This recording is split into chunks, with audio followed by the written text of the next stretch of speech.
psychic intellect and made you my puppet.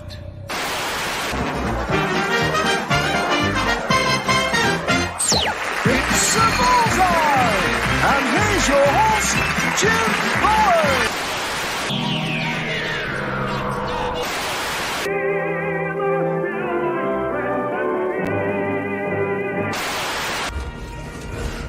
Perhaps today is a good day to die. Prepare for running speed! Sir, there's another starship coming in. It's the Enterprise.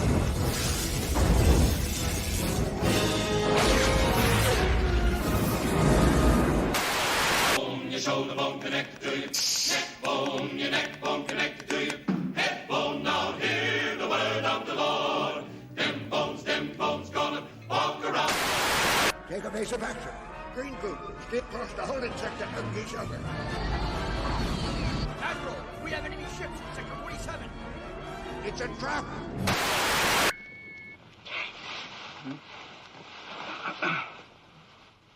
.007 Triple X. Bond, what do you think you're doing? Keeping the British end up, sir. Nobody does.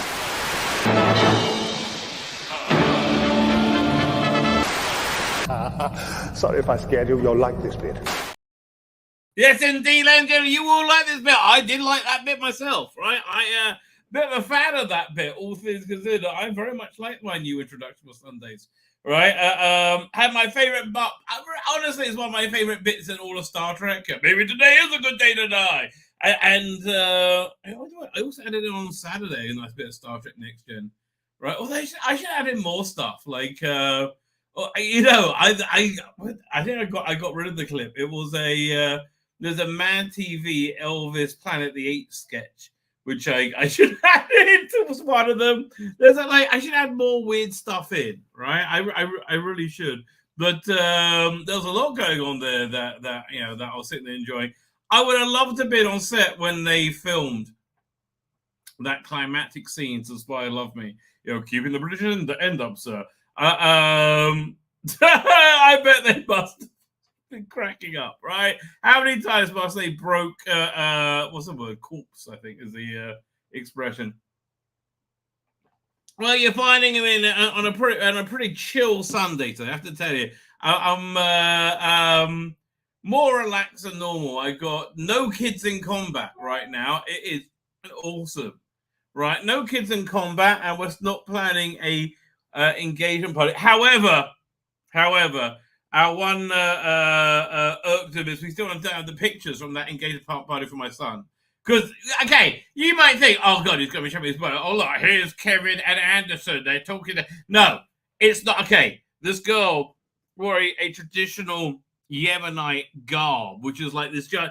Okay, look like Torquemada from 2000 AD. I shit you not, right? So yeah, you're gonna want to see this, right? You're gonna want to see this, and we want to dress up, right? It was crazy. Also, do I have a message? No, I do not.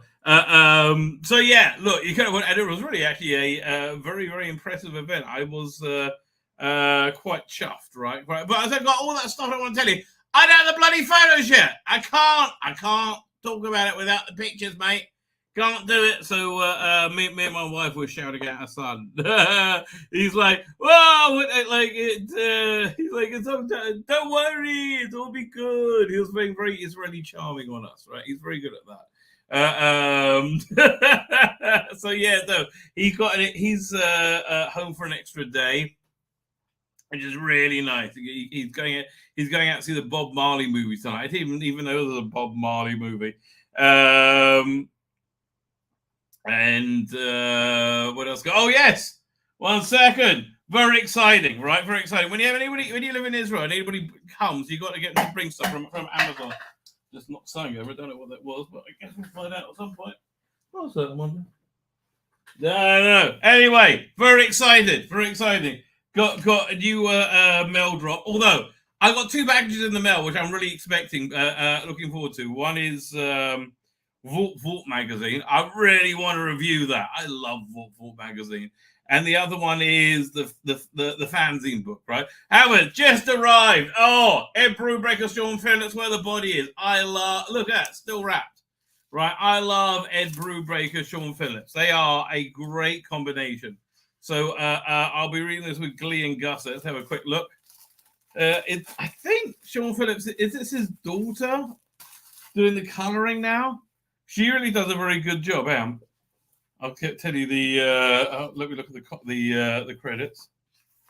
It does look like his daughter as well. Hang on, is it his daughter or somebody's daughter? What's the bloody credits? Colors by Jacob Phillips. Yeah, okay, that's his son. Beautiful. I really like getting books like this, right? Where it's like a full story, beginning, middle, and end. It's a great use of the crafts of comic books, right? And there's Jupiter's Legacy. Now, I love Jupiter's Legacy. They made a shit beyond shit TV show of it on Netflix, and it was so shit. It was annoyingly shit. Jupiter's Legacy, right? It was obscenely shit. Right, like it didn't need to be that shit, but it was that shit. But the comic book was excellent, right? It's like,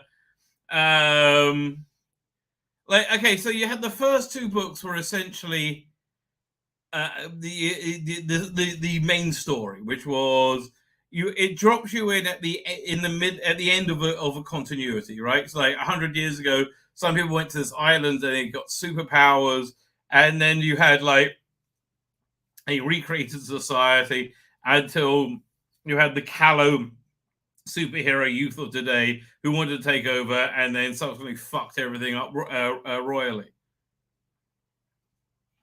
So then you had a couple of prequel books after that, which was and now they're moving the story forward again.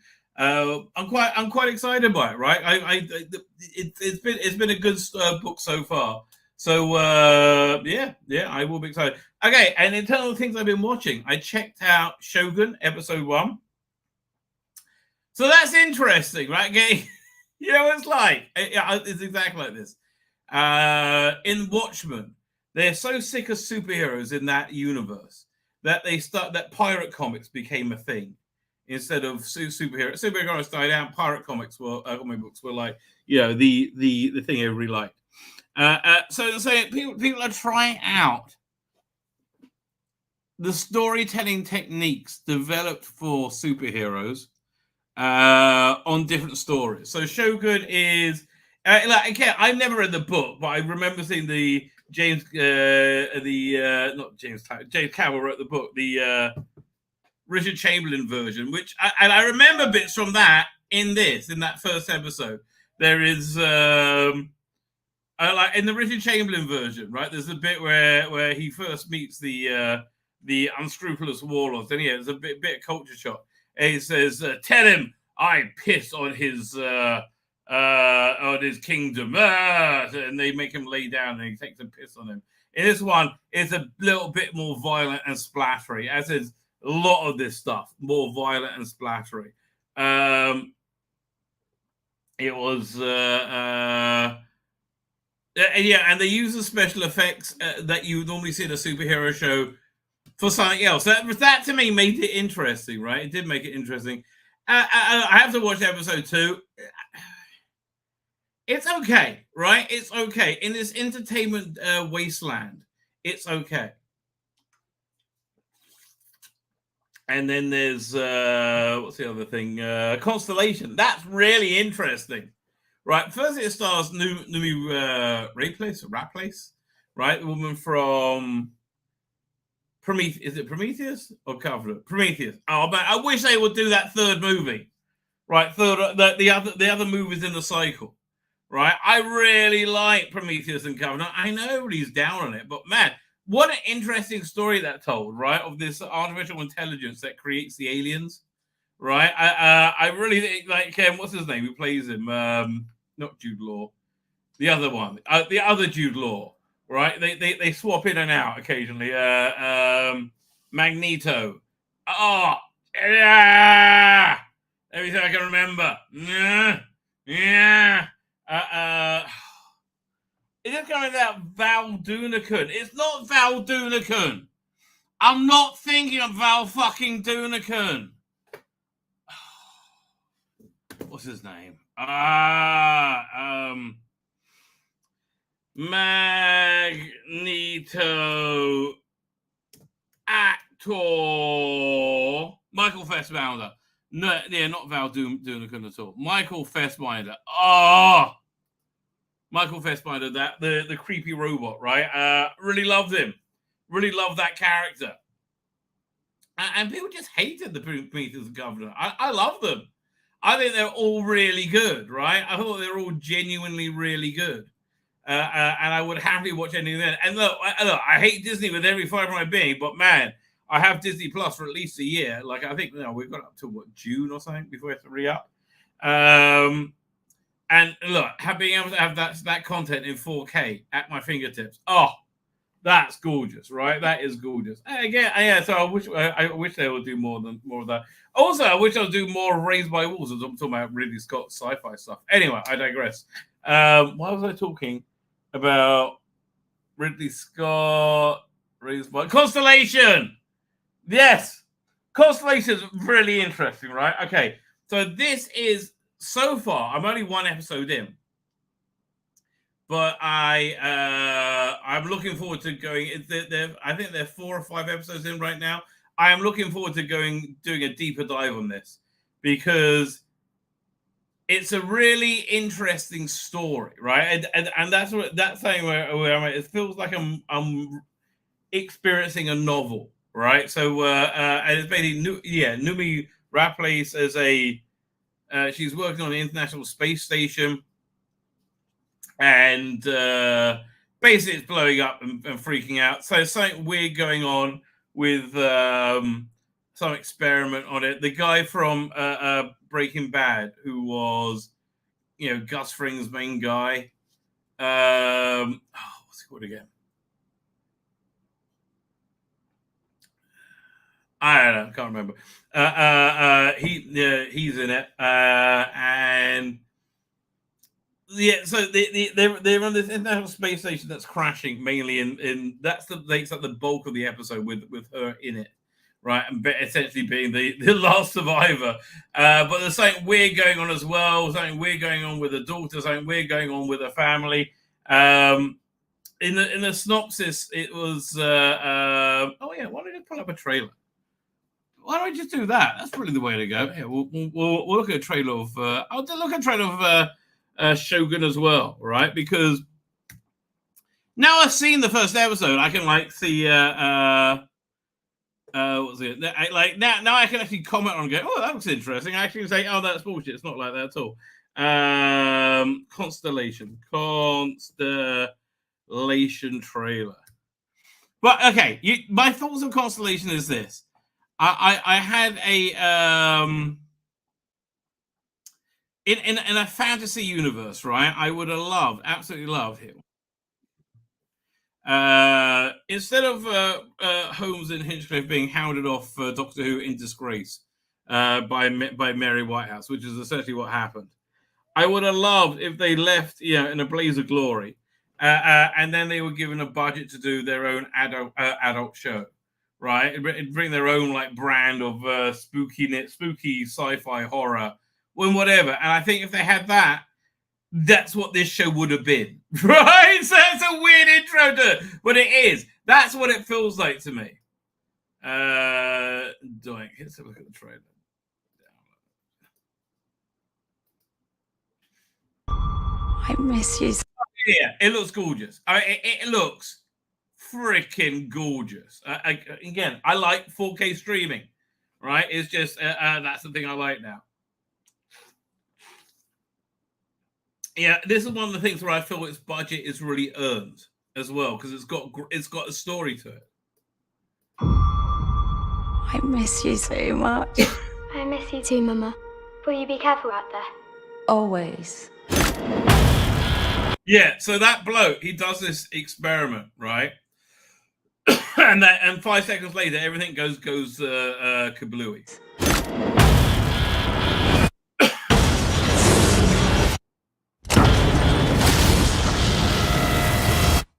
Yeah, so it's very realistic space stuff, right? A little bit too realistic. Like I liked it more the space stuff as they depict it in a movie like Gravity, which is what this is like, but to a great extent. It's like Gravity. Okay, Gravity with a movie-length Twilight Zone story built into it, right? Which cuts actually.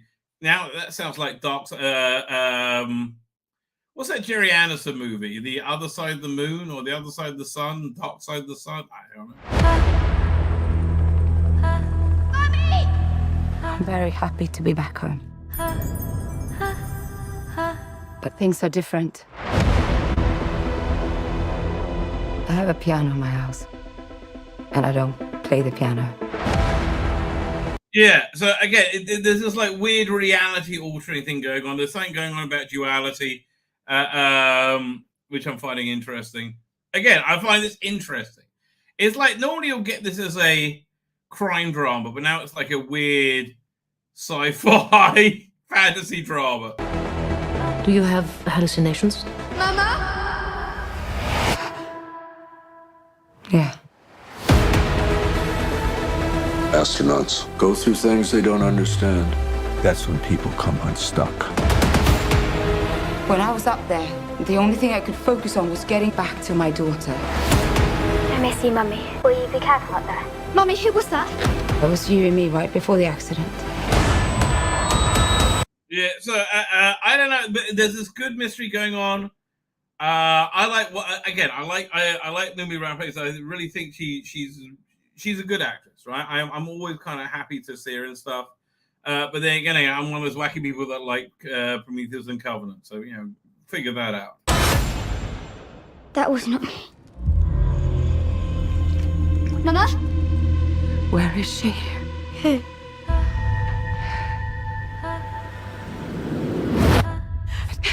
You! I invented a machine we took into space, and I saw something, but it seems like it doesn't want to be seen. Yeah, whoever that guy is from Breaking Bad, right? So that's the thing. You got this. He's done this big experiment and say, "Oh, this is going to change everything with this machine," and it's got this. What is it? Yeah, you see those like two dot things. Means something, but I don't know what. Seems like it doesn't want to be seen. People see things up there, and when they get back, they go crazy. This isn't madness.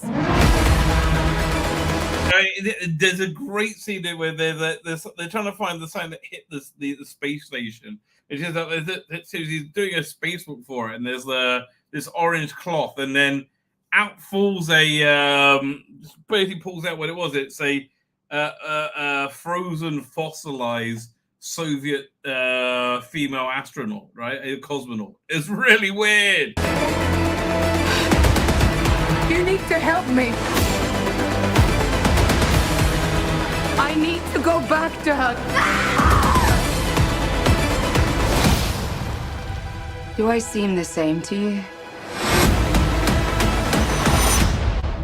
I just don't feel like you're my mum. Yeah, this feels like Robert Holmes and Philip Hinchley have given a 6-part Thursday night slot to do something weird and creepy, and they come up with this, right? It really feels like that.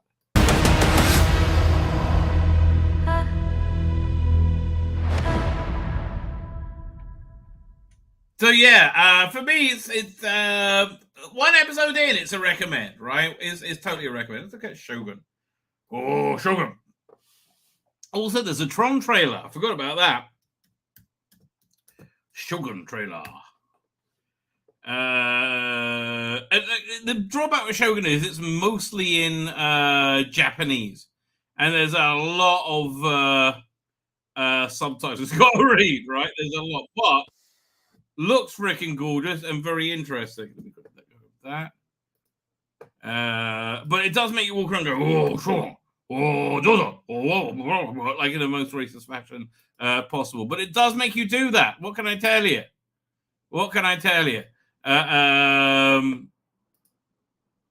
Is it downloading? Yeah, we'll try that again. is thinking about it. Oh, come on. You can do it. You can do it. Yes, you can. We go doink. Then we hit doink. And then it's now it's thinking about it, but it's not going. Try another YouTube downloader. YouTube video. YouTube video downloader. Doink. We'll try this one then. I don't know why YouTube just doesn't build it in and be done. Like, why make me go to a different platform? There we go. And I got little dots floating around saying, we're preparing to download. Any second now. Here we come. No, we don't want the MP3. Go away. Not an MP3. What's the MP4? There we go. Doink.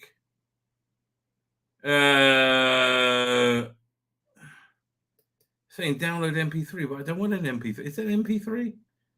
No, it's an MP4. It lied to me. Not happy about that. Not happy about that. Doink. Let's look at Shogun.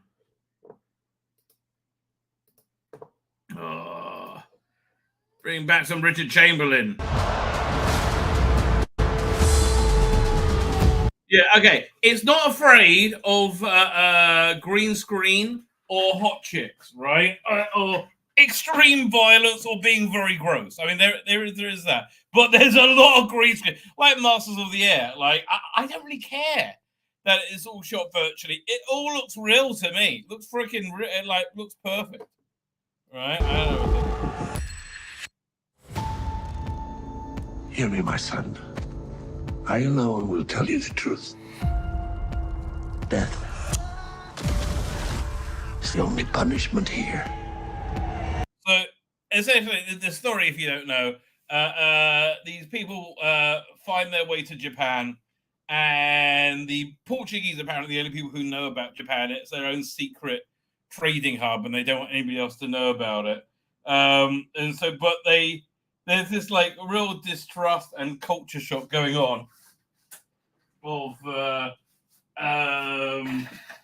these people who have arrived, and it's reason like they don't. Not all of them make it out alive, and some of the ones that don't make it out alive are killed in the most horrible way humanly possible. Right? It was like, oh my god, that sounds terrible. That's like there's a lot of that.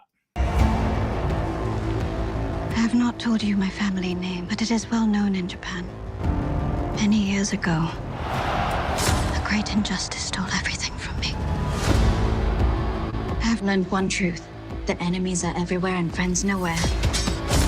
To show your true heart. Yeah, it was feudal Japan this brutal? I mean, I guess so. I mean, like, it seems a lot worse than Westeros. Like, Westeros had a lot more law and order than Shogun. And I don't think Game of Thrones is actually a reasonable comparison for it. Because it's not, it's definitely, it's not like that at all. Right? I mean,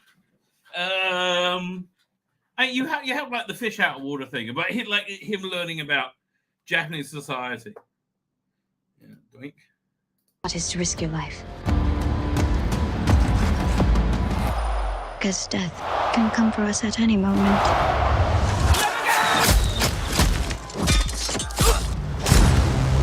I mean, there's like babies killed in the first episode. I wasn't even sure why. It was just like, what the hell? These are dire times. Hinomoto senran no you ni tachikaeru no wake.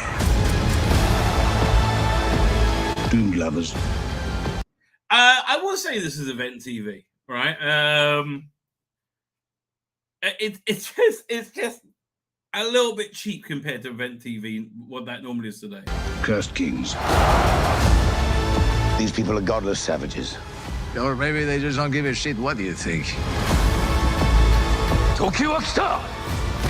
おごり高ぶった逆賊から日の本を守らねばならん。Yeah, a lot of it sounds like that. Oh, no, no. A lot of it sounds like that. もはや戦議は終わったと思ってよいのじゃな。動けない。その後、己の敵の正体が分かっておらぬのじゃ。Honestly, I found reading the subtitles in Godzilla -1 a lot less irritating.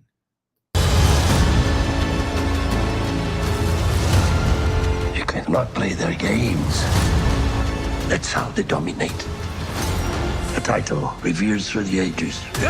Shogun. Again, it sounds like that. Whoa!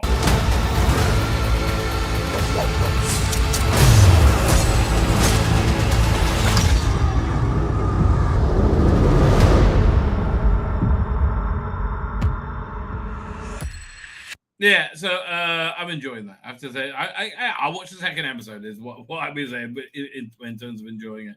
Fine, let's look at the Tron trailer.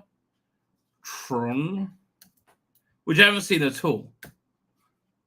It's no, I don't know. I want the new one.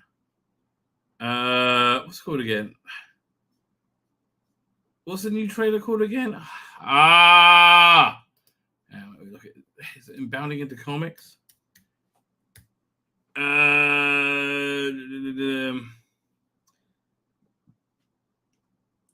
They're mad and bounding in the comics about Perry White being played by a black bloke. I mean, but Snyderverse, I had him played by Lawrence Fishburne, right? I don't really get why they're pissed off about that, right? It just a race swapping another character. I'm like, oh god, get over it a little bit, mate. Oh man, is it not on Bleed? It's not on Bounding into Comics. Maybe not. Oh no, here's Jared Lee drops Tron Ares. There you go. That's what I was looking for. Tron Ares. Yeah, amazingly, I kind of like that last Tron thing they put out. It was 7 days ago. There we go. How can it be 4 minutes long? We'll work this out. We will work this out. It's a preview, maybe? We're not going to watch 4 minutes of it. Firstly, I'll be copyright struck into oblivion. Secondly, I think I'll be bored. Now, I'm assuming this is a new TV show, not like a game or something, right? I like the that sequel they did a few years ago. I thought that was actually a very what's the word I'm looking at? Authentic sequel, right? It felt like the same world. The sci-fi classic Tron wowed audiences with its very special. Yes, we did, but I don't want to hear you squeak about it, weirdo. This the new? Is this Ares? May want to continue Clue's goal of wiping out the. Okay, just show me the trailer. So it's got Jared Leto in it. Just show me the trailer. Goodness sake! What the hell? Yeah, one sec. Then we go to the Bounding in the Comic story. That should have the link to the trailer, shouldn't it? Is it? How does it not have a link to the trailer? Is this it? There's something that says play here. I'm clicking play, but it's not doing anything. I think that's just the act. Okay. What? No. Okay, that I don't know. Tron Era 2025. But just give me the trailer. This will just make me crazy. Is this more babbling? Exciting question is who will provide the soundtrack? This is really annoying. Or to leave the Tron. Okay, I'm going to say they don't have a Tron Ares trailer out there. Okay, I'm saying I was misled. At this point, I think I was misled. Tron Legacy. Was that the new one they put out? I don't know. Is this it? The new Tron teaser? This one's saying it's the first look. Oh, man. Let's try. Okay, I'm going to try this video. And if that's not it, I'm going to give up. Like now they're just annoying me. Oh, excellent! I finally got some pictures. I'll look at that in a second. Fine, we're going to try this Tron thing again. Then we really do need to get to the chat, okay? Try this. 13 years since the last Tron movie, and 10 years since... Wow. 13 years is a long time. The last Tron animated... Okay, Jared Leto. Finally in production. It's being... I believe Evan will do a good job. Grid. I think he'll... Again, just like, what... Was this it? They just released onto this logo because I was so excited when I saw it. I mean, it's a nice logo. But that was it. They just released a logo. Title being Ares. So Enter the Grid. There was all this hype around Tron 3 because it was announced. There was tons of trailers. Like there was this one. Tron Destiny. This considering Tron. Just a confused, irritating story. That's all I can tell you. Speaking of confused, irritating stories, fine. So, before we get to the chat, right? Before we get to the chat on Thursday, I couldn't do my regular show because of my son's engagement party. So, you think that's just an engagement party? No, it's a weird religious thing. So, this is just the first picture where I'm getting him. Hang on. It's so bizarre. Actually, I'll wait till I get all the pictures because it's this. Here, I'll give you a sneak peek, right, of what's to come. This was the costume that my son and his bride-to-be wore for these things. Where is it? Doink. There you go. Right. It was a bit strange, right? It was a lot of fun, right? It was a lot of fun, but man, it was weird. Weird. Okay, weird. That's the only way I can describe it. We will talk when I get more pictures. I will tell you in more detail.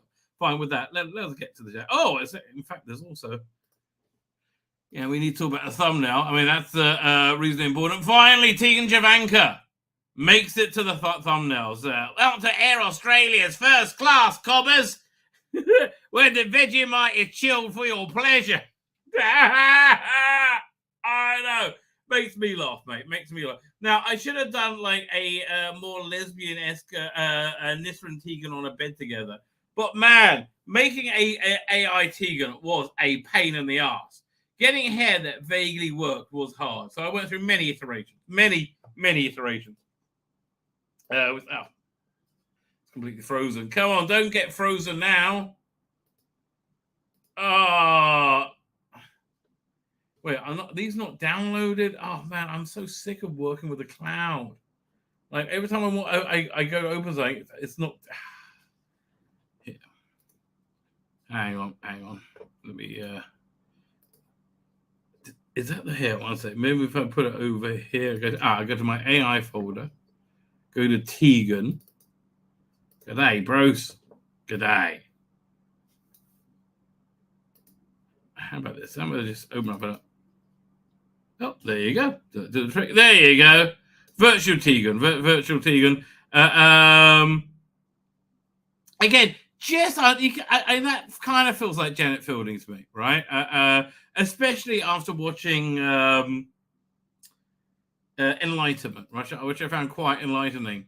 Yeah, listen, a girl's got to work, baby. A girl's got to work. Look at the size of those drinks she's passing out, though. She cried. And obviously, she knows what she's doing as a stewardess, right? I think she's really nailing this job, right? So I nearly went with that one. Then I realized, you know what? I should do like a purple costume. because then it fits more into with a little hat. Now it fits into more the Air Australia sort of feel. Rabbits. I think that was the first version, and then this is the second. So yeah, I it just tweaked it slightly. But again, this is they shouldn't allow technology like this. Me tease it. See, this was a quite good one as well. Until we ended here, right? Which and then I use a little bit extra AI to get more of her legs in, right? This one has a bit of weird side nipple going on. I don't really know what's going on with that. Oh, that was yesterday's thumb. Doink! There's the day. There you go. Thank you, ladies and gentlemen. Fine. Star Wars Bad Batch. Yeah. We totally got to get to that. 4 episodes in. I like the Bad Batch, right? I do like the Bad Batch. Yeah, they describe it as the end of the George Lucas legacy, which that feels like it fits into George Lucas Star Wars, right? And frankly, I like Clone Wars. I like the ending of Clone Wars. I thought this is a great sequel series. Never was into Rebels at all, right? I guess that's one of the reasons why Ahsoka fell so flat for me. What really never into it at all. Oh yeah, and we'll get to Rusty Davies's bollocks in this column in Doctor Who magazine. You know, the normal drivel. Oh, it's the best as ever. It'll be glorious. Oh, we got Millie Gibson. She'll be there. Oh, yes, with us Raiders. She'll be a huge star. She'll fired. Get out. The New Starters here. How you doing, New Starters? Thank you for joining us. It's one thing I hate in fandoms is when they create a headcanon of same-sex relationships. They're all characters. Well, here's the thing. I'm reminded of the biblical story of when the Israelites grumbled in the desert for meat, and then God brought them quail, right? And then whoever gorged themselves on quail will then died for their gluttony, right? So I feel the same thing has happened to me. At some point, they God decreed, at one point, Tzvi, in your future, you will be cursed with so many lesbians. They will make you sick. I'm like, how can that be? Lesbians are awesome. If I was to quote Chandler from Friends, I just agree with them both so much, right? How can you have too many lesbians? And now we live in that awful future. God help us, ladies and gentlemen. God help us. We live in a world of too many lesbians. Oh, too many people eating carpet. The whole place smells like sushi. Is that Twiglets? No, that's just more lesbians. Fuck me. Well, the Vegemite is chilled for your pleasure. Maybe we should have said warmed. Warmed for your pleasure. That would, yes, that only would have worked better. Greetings from the station, Darren M. Who else we got here? Where's me mouse? Where's me mouse? She cried. Jigger. Lonnie is here on Comics. How you doing, Lonnie? Actually, I'm at home today. Storm chasing training weekend over at Tessa. Okay? Something about storm chasing. PD Rich, his head hurts. I'm sorry, PD. I don't know what I did, mate. I don't know what I did. I don't think I spiked you, mate. What's up with the US giving Israel a ceasefire? Are they releasing hostages? I don't think they are giving a ceasefire. Are they? Let's have a quick look up. No. Latest headline is IDF wrap up 2-week operation in Gaza City. Soldier killed fighting in Gaza Strip. Yeah, look, mate, there's not going to be a ceasefire. I hate to tell you this. It's not going. We don't care. There's no pressure you could bring on us to stop us, right? It's not going to happen, right? They are going down. We may have a pause to get some hostages out. Probably not, right? Probably not. They won't even give a list of who's still alive. So, and I don't think Israel's even sending anybody to Cairo tomorrow for their negotiating thing. So, which is actually good news, which means Israel feels like it's got everything tapped down. Yeah, so Biden's flailing and weak, right? No one's going to listen to him, right? I mean, like, he's disintegrating at home, right? He's totally disintegrating at home, far faster every day, right? I think the Democrats desperately want Biden to be impeached. Oh my God, impeach and get rid of him. But then they're stuck with Kamala Harris. Like if they had it together, which apparently they don't, they would have exited him off stage a while ago, right? And brought in like Gavin Newsom or somebody, right? But no, crazy. So Rangers said, yes, they should replace that Ecky man James Bond and make it all about Geordie Bond. Oh, Ecky thumb. Starring me and have that Ecky shooting as a incompetent and gay assassin. Oh, Ecky thumb. I can't agree more, so Rangers. Cannot agree more. Okay, Studders, hello to you. Jonathan Cox is here. How you doing, Jonathan Cox? Who else we got? D is here. How you doing, D? The trailer for the Ministry of Ungentlemanly Warfare. Yes, I have. It looks quite good, right? It looks quite good. I still want to see Guy Ritchie do a Captain Scarlet movie, right? Starring John Boyega. It is Captain Scarlet in Guy Ritchie's Captain Scarlet. Netflix was that Netflix series was bullshit. Which one? We're talking about Jupiter's Legacy. I know it was shit. Right, it was so bad. Okay, the problem with the TV show is they split it into a dual narrative of them trying to find where they go to this mysterious island where they get their superpowers, and the current day storyline of what it's like with superpowers, right? But the whole and they added in the whole storyline about how they got superpowers, which was like 2 pages at the beginning of the first book, right? It was and so they had this whole plot that was totally unnecessary because you knew where it went, right? It was so annoying, right? No, I love the original LV 426 engineer script until Old Man Ridley and Slaphead Linda fucked it up to a high heaven. What? How was it different? Oh, I'm intrigued. How was it different? I would love to know because it was Jonathan Spates' script, right? I believe was his. Again, I thought it was quite good, right? I thought it was quite good. Fine, let me get caught up with the chat. Then we can move forward in life. Tzvi Lebetkin, there was a sci-fi movie that I had to watch 200 YouTube videos to understand. RLM Robert who RLM were right about it from day one. What's RLM? And what do you have to watch 200 videos on to understand? I don't know. Journey to the Far Side of the Sun, Doppelganger. Thank you, Colin Archer. You are like walking sci-fi Wikipedia, right? Jonathan Banks is Lonnie. Thank you so much. I bet that in the end she was wrong. She was so wrong. Walter White. Then the deacon from me explains the whole bloody plot. What? No, it did. What?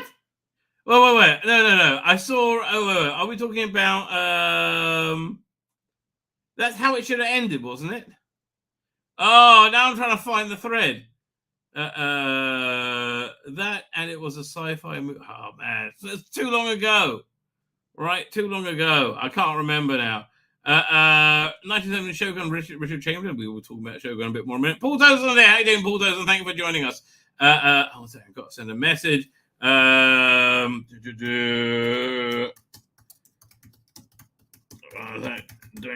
we go. Doink. What's up to? She was using a Yari instead of a Naganta.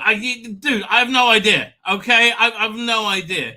I'm enjoying this first season of Superman and Lois. That's the most recent one. I thought that was an interesting new take on it. I like that a lot, right? I thought it I got bored of it in the second season. I'm not sure I even finished it, right? Sadly. But yeah, it didn't keep my imagination, keep my attention. Lottie's giving me a YouTube link. I think it must be trailers. Is this Tron trailers? Forget it. I try too much, right? DI should be illegal, basically discriminating based on. I agree completely. DI is evil. Ethan Burkholder is here. How you doing, Ethan Burkholder? Thank you for joining us. Mr. Jekyll and Hyde, tell me about... Oh, well, sorry. I thought you were talking about Mr. Jekyll and Hyde, not the peer person, Mr. Jekyll and Hyde, who is right here. Another showroom from childhood. Well, again, it doesn't look any worse than the Tron from 10, 15 years ago.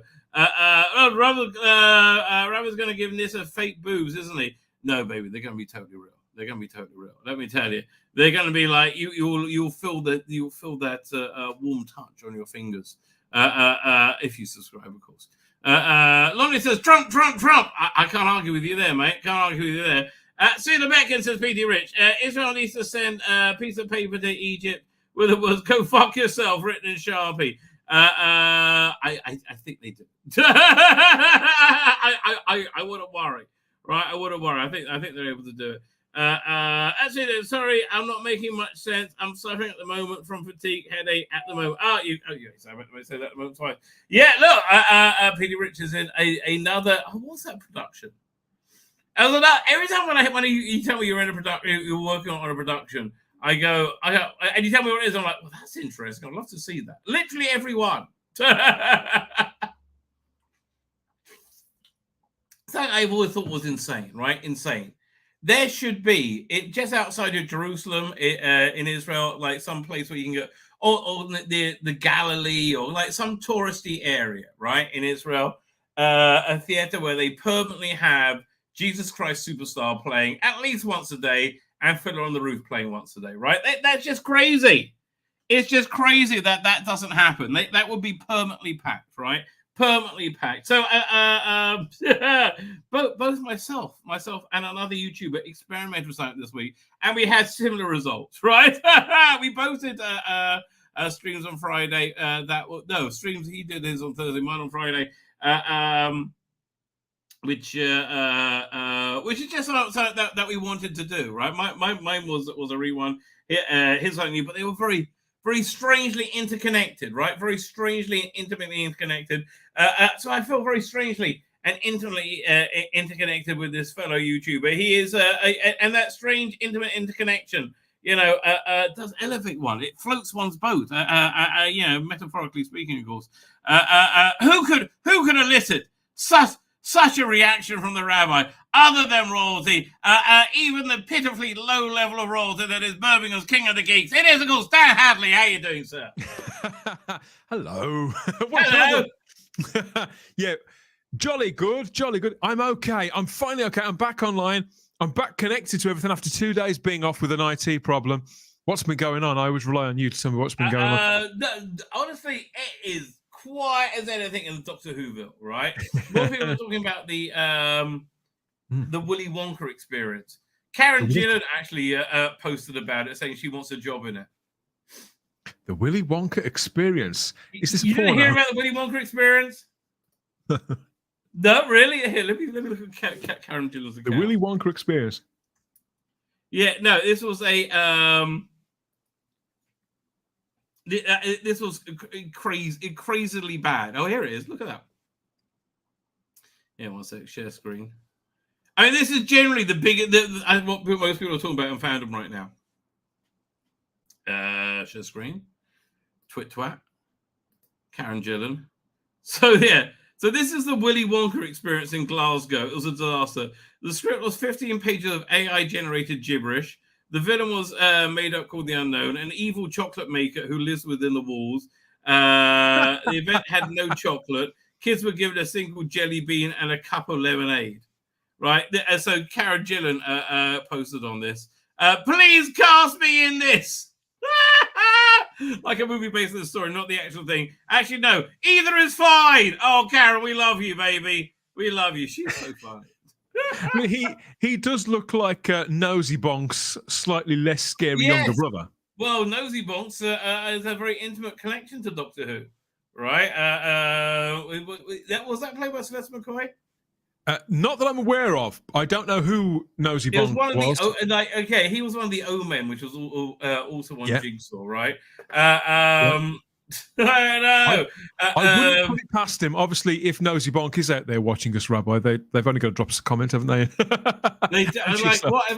Nosy Bonk probably got screwed over by the BBC. Oh, BBC. By the way, did you see my thumbnail today? You a big Fifth Doctor fan should be very happy. I actually didn't, but a mutual friend has shared it to me. So I had. Yes, this is right up my aisle, right up my little aisle. Well, here I'll show you the road to Tegan. Yeah. Right, we have to go through many iterations, right? Many iterations. But I do like that she's a professional, right? And I nearly went with this one, right? This one feels quite good. Again, it feels like I'm watching Enlightenment, right? This doesn't feel, out of left base. No, it's completely in character and absolutely has the desired effects down under with me. Well, down under. Yeah, here you go. Struth, darling. I thought, we got to put a little purple dress. Mate, you should, you've still got a Twitter account. I think you should maybe tweet these at Janet. I think she might find them. I don't think she'll see the funny side. You don't think? I don't think so. Right? I don't think she'll see it. Maybe this one. I don't know. No. I don't think she'll see the funny side. She seems a little bit uptight about this. Also, I would also extend it a bit. Maybe if you just opened it a little, so you could see just a little bit of one washer. Maybe she'd appreciate it. I'll probably. Well, she thinks I'm like doing her bad. Well, what can I tell you? But I just realised, by the way, that her line is slightly wrong. It says, "Welcome to Air Australia's first class, commas, where the Vegemite is chilled for your pleasure. It should have been warmed for your pleasure. Warmed for your pleasure." Oh, she can warm my Vegemite anytime she likes. That's extraordinary work, even by your standards, mate. She can warm my Vegemite anytime. Yeah, so I was going to look over and ask about how Nyssa and Tegan like to get it on, right? They were super gay for each other. Okay, I'm down for this. Everybody, I sent the Rabbi, I sent him a message saying, what are we going to talk about? What's going on? He said, I don't know. There's bound to be something. There's so much. You've delivered. Nyssa and Tegan getting it on. Let's start with this. By the way, have you've gone through this month's Doctor Who magazine, haven't you? Well, I haven't. I've got it, and I've seen the 5-page preview. But somebody's also sent me a message only about half an hour ago. Is there really an article in Doctor Who magazine about crystal meth this month?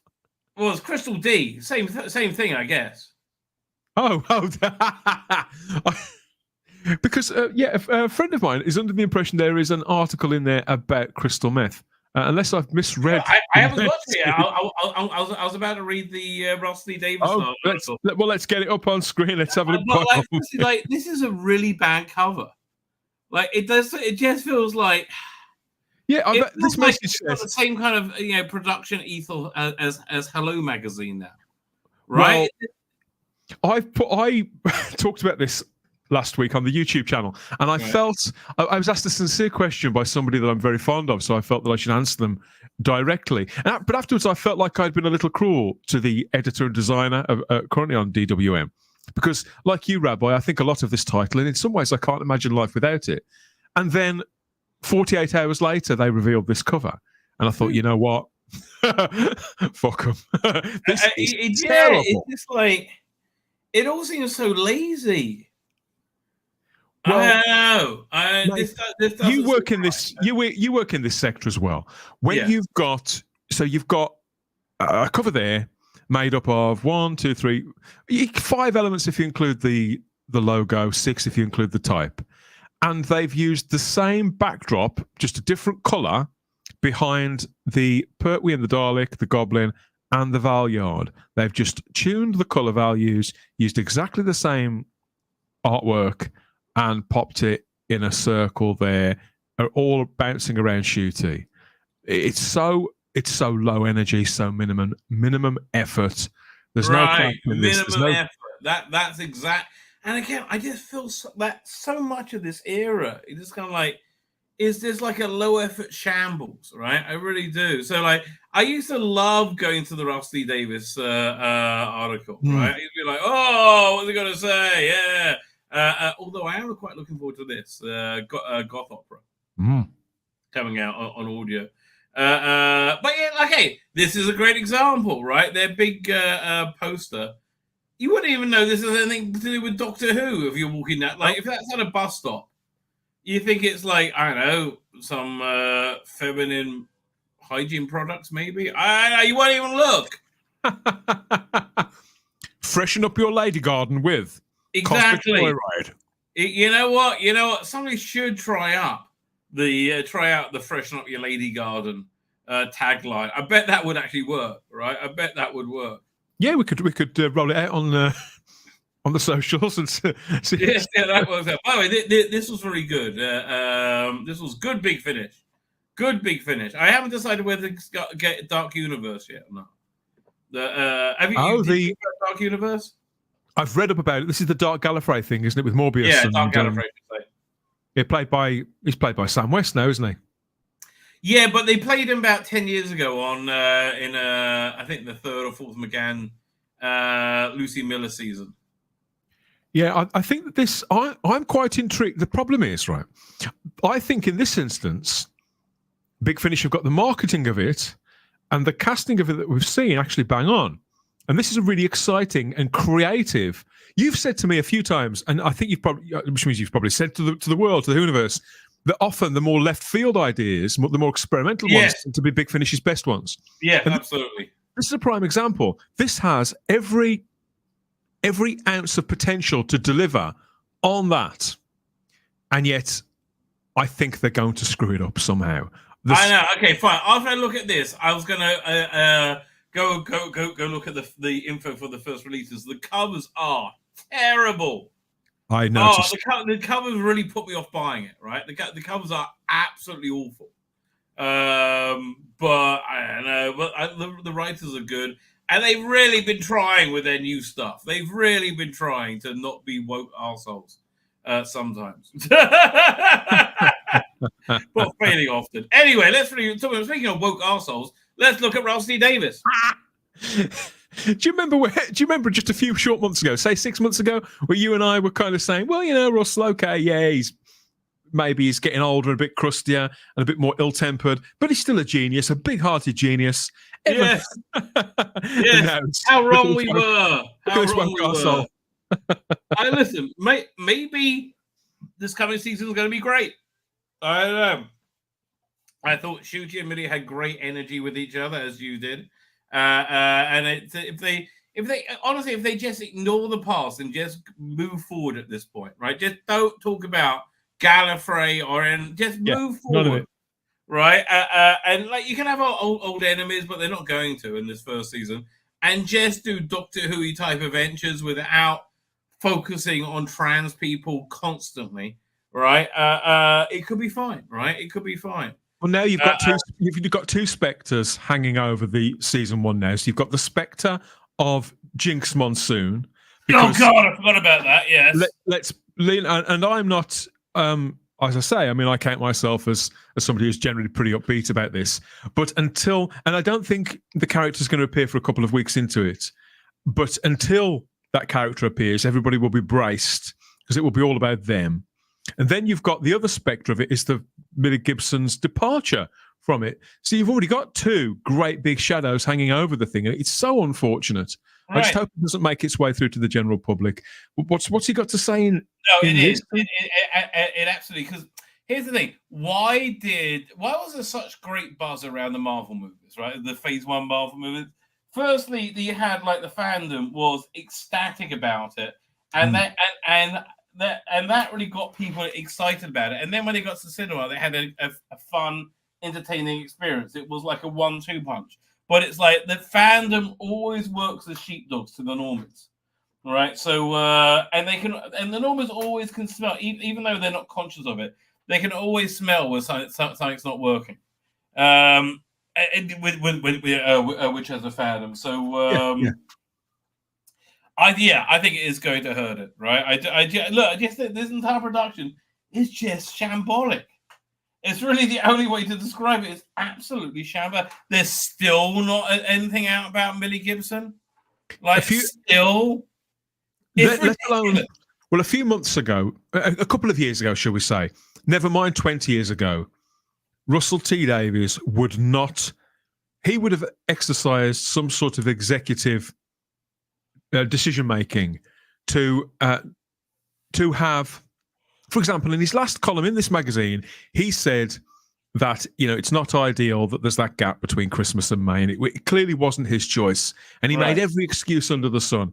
If this had been 5, 10 years ago, never mind 20, he would have come up with some either creative or hard decision whereby he would have eliminated that situation and eliminated another barrier for the viewing public. Now we're in 2024. He knows that this is harming his production, but he's living with it. He would have never have lived with this 20 years ago. He would never have lived with it 10 years ago. And I don't think he would have done 5 years ago either.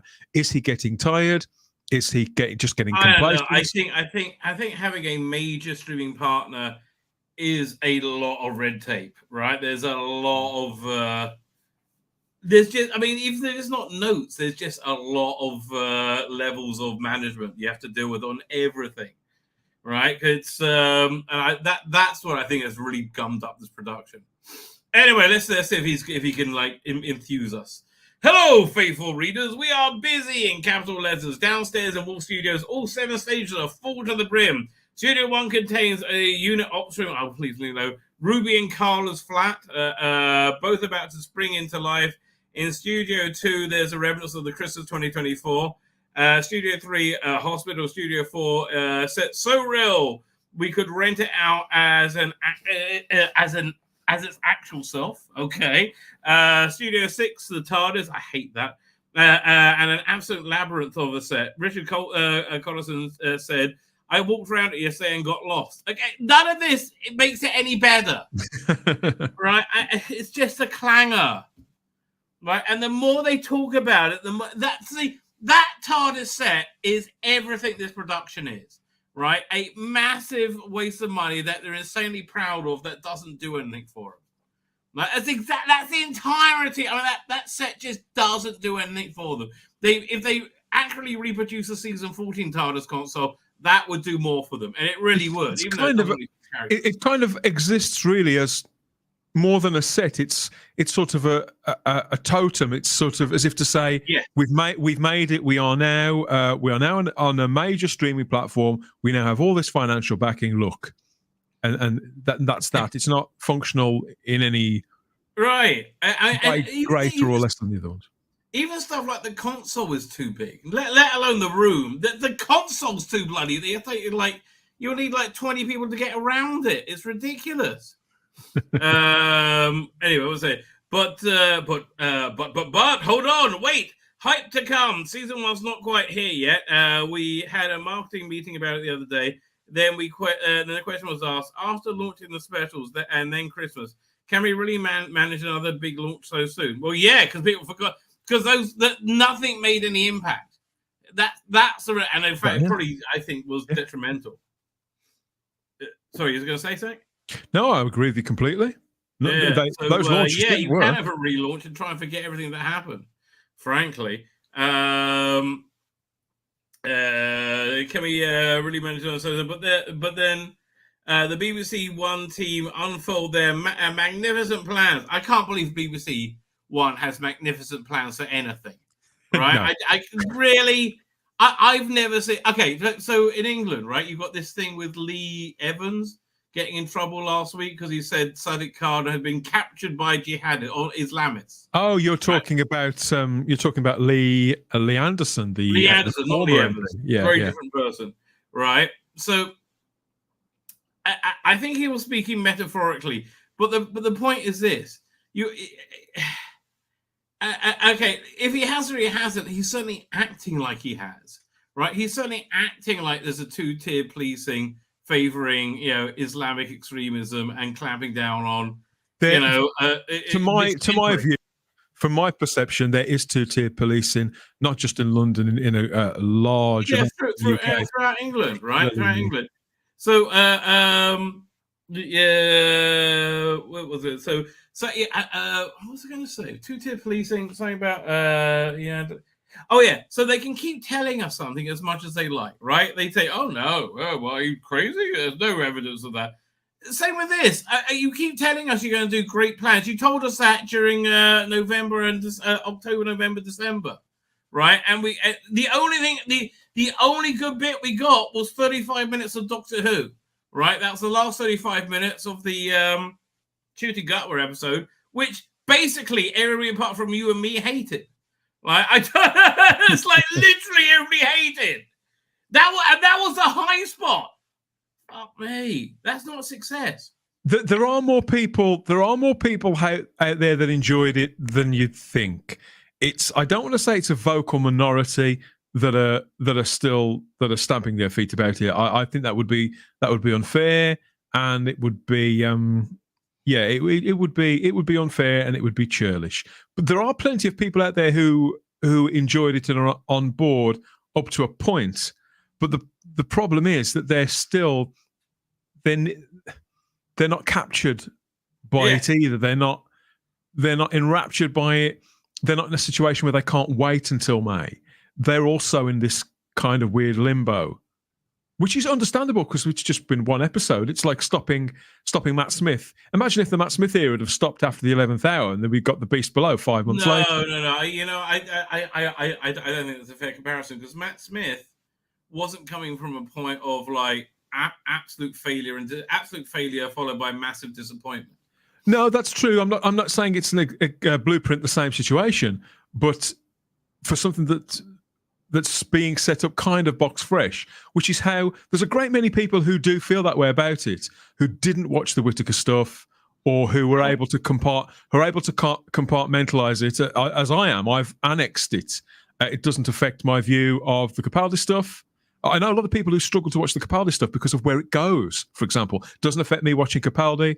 And the Whittaker stuff doesn't affect me watching Shooty either. It didn't affect my watching of the 60th stuff, and it didn't affect me on Christmas Day. Although I have to say, it's how it has affected. I agree with you, but how it has affected me is I almost exclusively watch classic now. I am just never in the mood for New Who. It's really turned me off. I don't hate it. I'm just never in the mood to watch it. I seldom revisit any New Who. Really, it's not. It's partly my age. You know, I grew up watching the classic series. I used to a lot. That's the thing. I really used to a lot, and now I revisited more than I watched classic. Right now, I'm like really adamantly classic. By the way, that our similar streams. You did Robots of Death on Thursday. Right? Yeah, we did. It was a lovely stream. I enjoyed it. You got about half the amount of viewers. On Friday, I did Face of Evil. I got about half the viewers. Well, it's funny you should say. To be honest, I haven't really checked. Like I said, I've been offline for much of the last 2 days with the PC issue, so I haven't been all over the analytics as I usually am. But I'm actually really annoyed with YouTube. They've adjusted the algorithm or something. So last week's stream, I've decided to just stop looking at views at all. I mean, sorry about the shop talk, everybody. I'm going to stop looking at the views. Last week's show that we did, I watched it go past 800, 900, past 1,000 views, and it was still going up. And then around last Tuesday, I think it was, all of a sudden, I logged back on, and we'd lost 250, nearly 300 views. Yeah, there's some weird stuff going on with YouTube. Look, it's all about the American election. Everything's about the American election, but there's some weird stuff going on. Because I meant to ask, because people have said to me, and I talked about it a little bit on Twitter, and I've had several suggestions what it could be. And I thought, well, I'll have to speak to you about it and other people who make content. I thought, well, I wonder if, because the last time, this has happened before, and I think I did speak to, if not you, then maybe it was Noel Glynn or somebody, and they said, oh no, it's happened to me as well. I noticed a big drop. So yeah, last week, and I don't even know why we've done this week, but I did wonder if you'd experienced the same phenomena. Yeah, but again, it was shop talk. We apologize. YouTube last week stopped working for a day. Remember, you couldn't upload that. I got in contact with you about it, I think it's all connected. Like they're doing stuff about the election, right? They're doing something so they can stop Donald. Everything's about stopping Donald Trump. Nobody's got any other thoughts in their head. They apparently they adjust the algorithm twice a year, anyway, in a calendar year.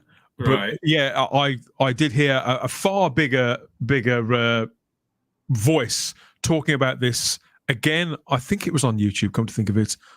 And they were saying how, it's coming up to that time. It doesn't matter whether you talk about politics or not. It's a blanket thing, and that YouTube will be, and their AI component will be there doing their bit to do whatever's necessary to fortify something or other. That may be, fortify election. There you go. Anyway, back to Tzvi Davies. Fine. So launching magnificent plans and the answer is, oh yes. Some days though we race along so fast I forgot to look back. So I'll pause and reflect on the best week ever. So you're not going to talk about Millie Gibson then? Okay, fine, good. Let's look at the best week ever. 25th up to the 30th September 2023. The week we shot all 6 Tales of the TARDIS. Yeah, I just get annoyed when I hear people like saying what a wonderful time they had when they produce shit, right? It just gets on my tits, I have to tell you. Having said that, I think Tales of the TARDIS was a very good idea. The thing is, mate, I kind of agree with you. I like the fact that they want to tell us about how much of a good time they've had, but where I would draw the line is, do you really think it's wise that you lift the curtain that much that we're aware that you did all of this in 1 week? It casts it in a different. You think, well, okay, if you'd have given yourselves more time. But when you looked at it, did you think it took any more than a week? No, but I'd have liked. Well, to be honest, I did. I'd like the illusion of the idea that they cared enough to have planned this stuff enough in advance that they could spend a little more time making something that was, I don't know, a little. And I thought a lot of those, most of them were quite magical. But just think how. Based on the performances and the actors, it was lovely. But just think if they'd have thought the format through a little bit more, tighten things up a little bit, maybe put some. I don't want to know all about the mind TARDIS or whatever it was called. I quite like sort of amorphous ideas like that, like the Watcher. I quite like those kind of over romanticized things. But I think if they'd have had a little more time, if they hadn't have had to pull this out of their arses by whenever it was in September, then we would have something that we could really cherish, and we'd be looking forward to seeing them build on if they ever made any more of these. Listen, I like it because I think it's a good gateway. It makes it easier for people to experience classic Who. It definitely worked in that respect. That I'm totally up for. I don't think the colorized Daleks did though, right? I really don't think that was I think that appealed to a very small group, right? I don't think it appealed to like traditional Doctor Who fans. I don't think it really appealed to newer fans. I don't think it really appealed to normies. I just don't think it was. People watch it as a curio. You liked it, but again, I just found I think that they know. I think they were well aware of who it would appeal to. That's why it was on BBC 4 and not BBC 2. At the time when it was launching, there was a lot of complaints. Over on Type 40, we were fielding a lot of comments. Why is this not on BBC 2? Because it simply didn't have the broad enough appeal for them to even put it on BBC 2, and they knew that. They knew that. Anyway, fine. So they're filming the TARDIS Tales. Thing is, I don't do conventions. They're not for me. Phil has always said, I'm mad, and what fun they are, and how the best thing is that you become mates with actors from the classic show. That week I saw in action every day become a rolling conversation in and out of the office as actors came in for costume fittings and prep. Scott Hancock would pop his head around the door. Katie Manning's here. Well, that does sound fun. Yeah, it does. Yeah. I made up for them in some respects, but other people have still got to watch this stuff. What's the point? Other people have paid for this stuff. This was made with a license fee, all this material. Right. Okay, I mean, for me, it just looked a bit cheap, but whatever. It was. That's what I liked. I did like the cheapness of it because I'm a classic fan. So I do agree. Anyway, came around here. Janet's in. Hello, smiles, hugs, and hoots. Sophie, hugs. This becomes like a normal day. I wouldn't be surprised if I found Chameleon lurking by all the guys. Well, let's wait and see. But who did Chameleon? John Coleshaw did Chameleon on audio. Audio. I thought he was very good. I think he's very good whenever he does anything, quite frankly. The best part was we couldn't let these actors come to Cardiff, the home of Doctor Who itself, without celebrating them. So while we shot each tale, one a day at night, we'd take tomorrow's team out for dinner. Partly so director Joshua Thomas could meet them and get to know them before the next day's shoot. It's.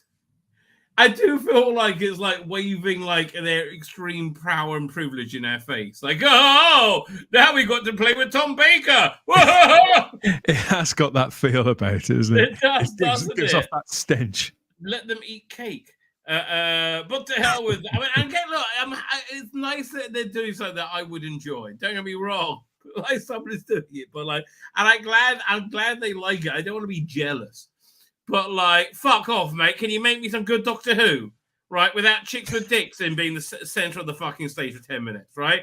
That would really make all the difference in the world. If you could just make some Doctor Who without chicks with dicks, right? I know, crazy. But I just like my chicks without dicks. I'm an old-fashioned guy, mate.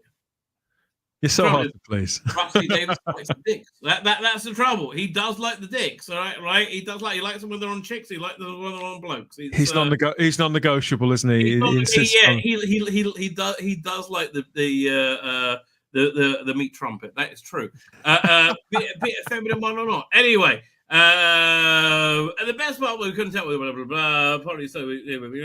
But the hell with that. The real reason was so we could sit and hoot. Oh, the Ivy in Cardiff became our convention center. And hey, I paid none of these. This came out of your license fee. I think this is a fair use of the license fee. Frankly, this sounds like television production.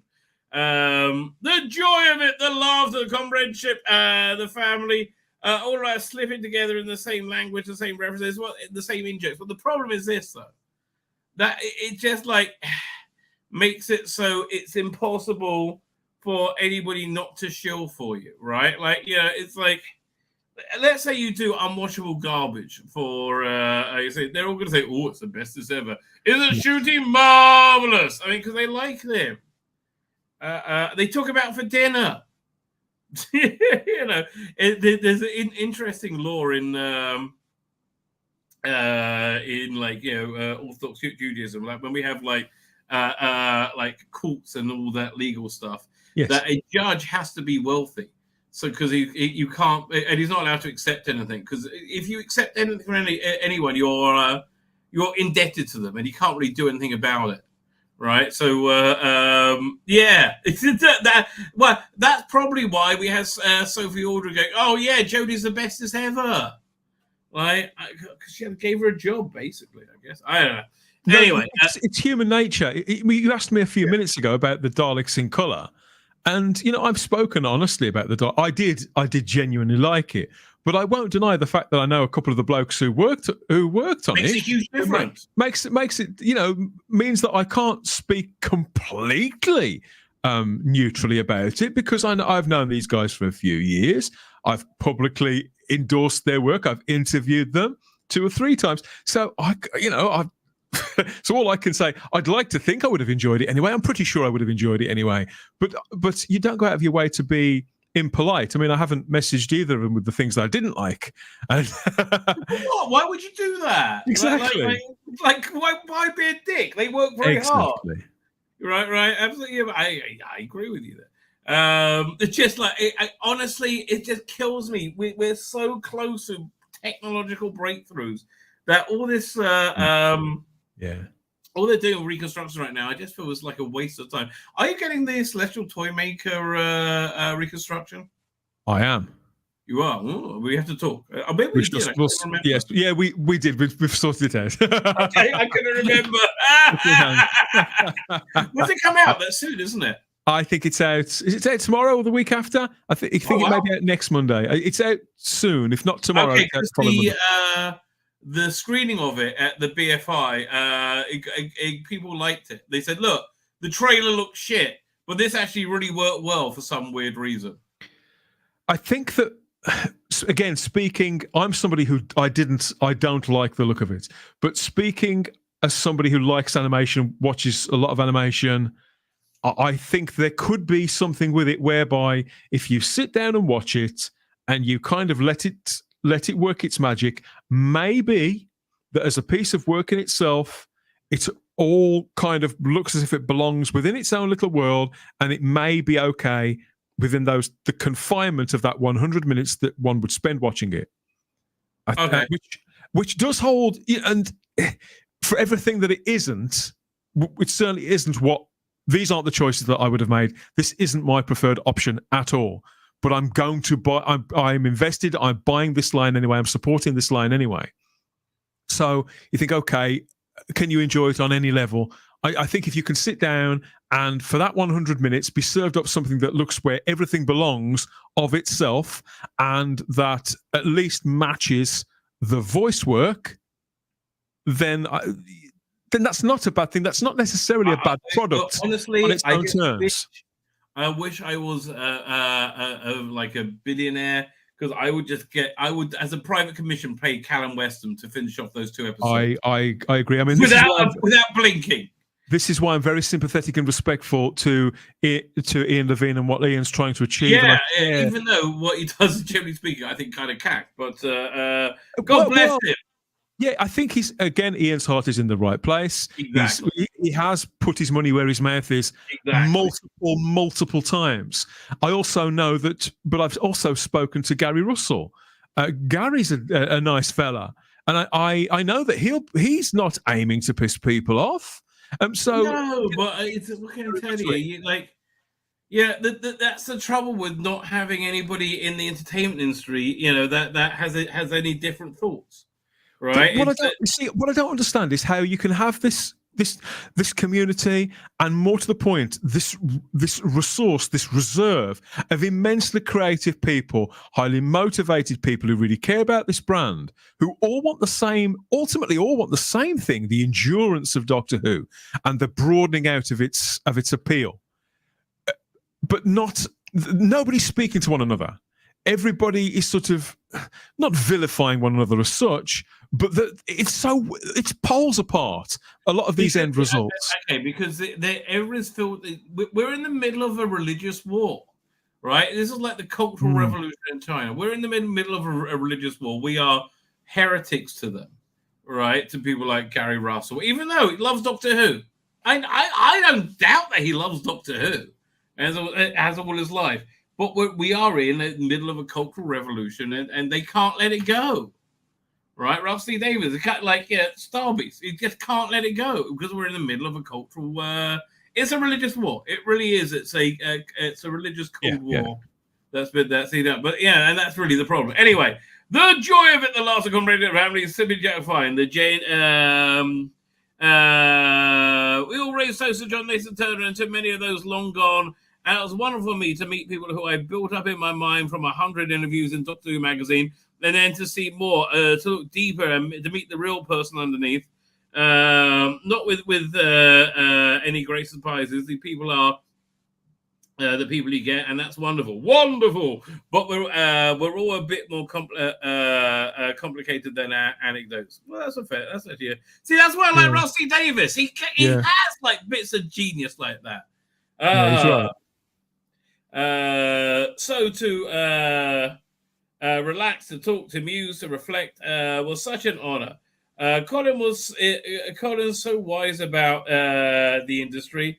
Well, it doesn't seem it to me. He seems to speak a lot of bollocks and about life. Peter has a beautiful, lightly crafted wryness that made me raw. Peter thinks you're a dick, mate. Okay, Peter thinks that you're full of what your religion is insane. Nicholas absolutely fascinating with some powerful insights. Oh, that's what they call them. Powerful. You got some powerful insights, darling. You'll go far. She's got me. into the world. Sophie's love for her family is like a shining beacon. Janet is so sharp and brilliant and hilarious. That's code for she's a cunt. And I bet she is. God bless her. Sylvester and I simply fell in love. Kate's care and compassion, asking after my late husband, was a great treasure. Good old Danny hadn't. Who's Danny? The lad that's Daniel Anthony from the Sarah Jane Adventures. Had an Asian spec, and meeting his girlfriend was delightful. Although, she didn't have a dick. Was very upset. And when Fraser carried the decades of love and friendship between them, what would you think about Fraser Hines playing the second Doctor on screen? Yeah. No. Really, I think he could do it. No, doing the voice, I think, just isn't enough. I think I can get away with it on audio. No, I'd rather. Maybe he's not spry enough anymore. I'm trying to think, what actor could you then face swap with Patrick Troughton to make a good? I think you have to find somebody who has a very similar. You see the people who. I'll tell you exactly who. Right, Patrick Troughton's grandson, the guy who played Dudley in the Harry Potter movies, who's now super buff. Really interesting actor, real kind of dangerous looking actor. Well, he has got a similar kind of quality, obviously, because we would have naturally. But there are others too that have that kind of crumpled but hawkish look that the Harry Melling, Patrick Troughton sort of switch between. So I think the trick with recasting parts like that is to find somebody who can evoke the personality and the energy of them, rather than somebody who looks at the spitting image of them. Well, that's the thing. Look, he doesn't look a spitting image. He's more of he's got that kind of like Chaplin-esque quality that Troughton had. He would absolutely. From what I've seen, he would work playing the second Doctor. Certainly would, and I can see why. Even though he's nowhere near as tall as his father was, Sean Pertwee would also. I think he would play the third Doctor very, very well. Wait. Harry Melling is Sean Pertwee's son? No. I'm talking about. You're talking about Sean Pertwee. Yeah. I'm just talking. To the third Doctor. Frankly, I think Tim Trelaw could do it. You put a Buffon wig on him. He's got the nose. It's fine. Tim's I've met and interviewed Tim, as everybody's seen. Well, if you haven't seen, then why haven't you seen over on the Type 40 channel? But Tim Trelaw is a very kind of. He's actually quite a burly man. He's a typical sort of old-fashioned Welshman in many respects. Yes. Very burly, likes to drink. More like, what's the name? The person that Joe Grant married, Dr. Jones. Yeah, he's a lot more laddish. I think it's a different kind of. It's a different kind of energy. I always thought that the guy Robert Bathurst. I always thought that he could play the third Doctor really, really well. And yet, in many respects, you could say that he looks nothing like John Pertwee, but he's got a similar energy about him. The height, I think, helps. The fact that his personality is not a million miles away from Pertwee's own. If you search for Robert Bathurst. Not so much now because he's starting to age, but certainly Robert Bathurst around the year 2000, 2005, you probably see what I mean. There are, and I suppose there are others, but more to the point, I suppose, recasting those parts is really tricky. In some ways, I think David Bradley was. I can see why they brought him back to play the first Doctor, and in many respects, Also, it was a different. Okay, when this all fell apart. Honestly, Robert Holmes had this weird intuitive knowledge that the character can take 13 regenerations. After that, it falls apart. Yeah. Right? It really did. What they should have done is when Capaldi regenerated, do it in some way that it had to reboot the universe. So he knew he didn't know anything anymore. Like when he met the Daleks, it'll be for the first time. And he could somehow get a sense of his past, but he didn't know it. It wasn't clear. Yeah. And let's start anew, like build up a new lore, right? And I think that would have worked much better. And they would have got away with a lot of the stuff with Jodie if it wasn't, so incredibly shit as well. But like you can get away with like the universe ripping up lore, but the trouble is they waste too much time focusing on Gallifrey, right? But yeah, I mean that's really weird. Anyway, where are we up to? Can't get away with the Wendy and Fraser Cameron, blah blah blah. It made me realize a simple truth: when they cast the Doctors and Companions in the past, they didn't really cast the best. We take that for granted as fans, but truly, step back, look at them. They are the best actors and the best. They did cast the best or didn't cast the best? Wait, let me read that again. When they cast the Doctors and Companions in the past, they really did cast the best. Fine, now I understand. That makes much more sense. We take it for granted as fans, but truly, step back and look at them. They are the best actors and the best of people. Best of actors, best of people. We were lucky then, and we're lucky now. And the fact they continue to love the show is a miracle. Well, it's looked after them pretty well. The only two who missed dinner were Peter and Maureen because they had the Doctor Who Radio 2 concert to get to that night, and I think they were glad to escape our table manners. But this meant... sorry? Glad to escape at table manners. Well, you know what? I can see Peter Purvis being a little bit more straight, right-wing, normal. Right? I think Peter Purvis voted for Brexit. I would, yeah, probably. Don't bring that up in conversation. I don't think it'll go down well. But that meant we had a great time, like meeting them on set on the actual remembered TARDIS itself. What an honor! Both the kind of shrewd and happy, welcoming me aboard with true captains of the ship. I don't know. I kind of like that set. It was so stupid. You see, now Russell. That was kind of what it was. Sorry. Now Russell is starting to overdo it a touch. In this piece, it's starting to get a little too saccharine and a little too puffed up. Yeah, well, that is Russell for you. When the shoot came to an end, I realized a very simple thing. It had been the happiest working week of my entire career. I can believe that. I've been lucky. I've had some truly exceptional times. And yes, without a doubt, that was the happiest. Thank you all. Thank all of you. The good times rolled on, and then we had the launch of the Starbeast. Well, boy. That didn't go the way you thought now, did it? As he mentioned when he went on the One Show after the Children in Need special, that wasn't the best week of your life, Russell. That wasn't the best week. Yeah, it was sweating bullets then. Doesn't that feel like history now? No, it doesn't, because we've forgotten about it, because it was a completely forgettable piece of shit. Oh, Russell, mate, what can I tell you? Well, I don't feel like, we invited the Tales cast along with the others, and meeting Caroline Ford was like meeting royalty. The crucial thing is they never were just guests. They were part of the show. Now and forever. Again, he talks a good game. I think he loves Doctor Who, right? But again, they're captured by this insane fucking religion.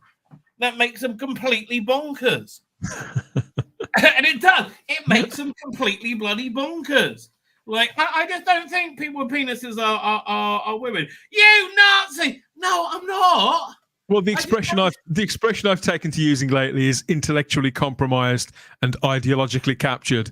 I think those 4 words sum up Russell T Davies in 2024. I would love there to be a great deep. He's an intelligent man, and he knows a lot of it is bollocks, but he has to go. He has to align with it anyway. Right, exactly. He's allowing his intelligence to be compromised. I guess because it's because everything's controlled by his emotions. Because he's been ideologically captured by a plea to these emotions and certain experiences he's had in his life, which he appropriates blame to certain sections of society and certain structures within the establishment. And societal problems, obviously, the things that we experience in our lives, of course, they inform us. Of course, they shape who we are and our views of the world. But he's working. He's working for the BBC. Well, still working BBC, for the BBC. Worst place to work for now. Will make you crazy. At the end of the day, anybody. It doesn't matter whether he's obviously he's Bad Wolf, really. But the fact is that if he's there, deciding how public money gets spent, then he's still working for the BBC. He's kind of a public servant. He is ideologically 100% BBC. Him, BBC, Disney, they're all one place. They all only have one way of thinking. Fine. So we're talking about that. Have you noticed the classic cast? Phil looked around the reception. It's like they're all standing a foot taller. He was right. The launch of Tales plus the 60s plus the colorized Daleks, combined with the arrival of the mighty Hooniverse, 61.7 million hits on iPlayer. Oh, fuck off. And way beyond expected. Way beyond expectations. Fuck off. Stop. We know you're lying, okay? We know you're lying.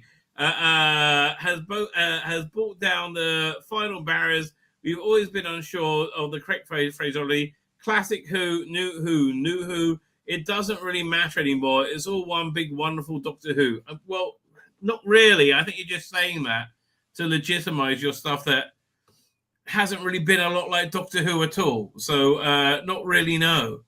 Let me see, there's an ad for this.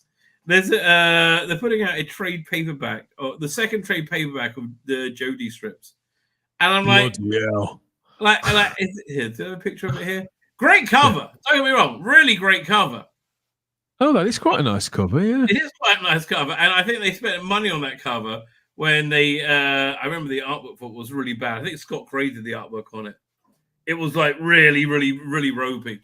But is this going to cover the cost of production?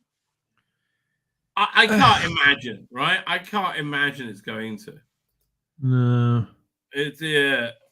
And then next month, they got a whole feature of Millie Gibson. Okay, time. Whenever you see whenever I personally see anything, any product that harkens back to the Whittaker era now, it's so anachronistic to me. It's like, what's that? Who's that? What? Because it makes no sense from a financial point of view, as somebody who's running an intellectual property, as somebody who's trying to market and to broaden and to repair the brand and expand it, to have that reminder every now and again. Like there was one of the BBC audio originals. They've done one of those set in the Whittaker era. And so when you go and you search those, because I was looking to see the range, because obviously our friend Will Hadcroft, he's got a second one coming out later this year. So I went to look. Oh, I'm really happy to hear it. You can get the exclusive on that over on the Type 40 channel. I spoke to him a couple of weeks ago on the podcast for a show called Plant. So I remember going, I said exactly the same thing. I like what I thought.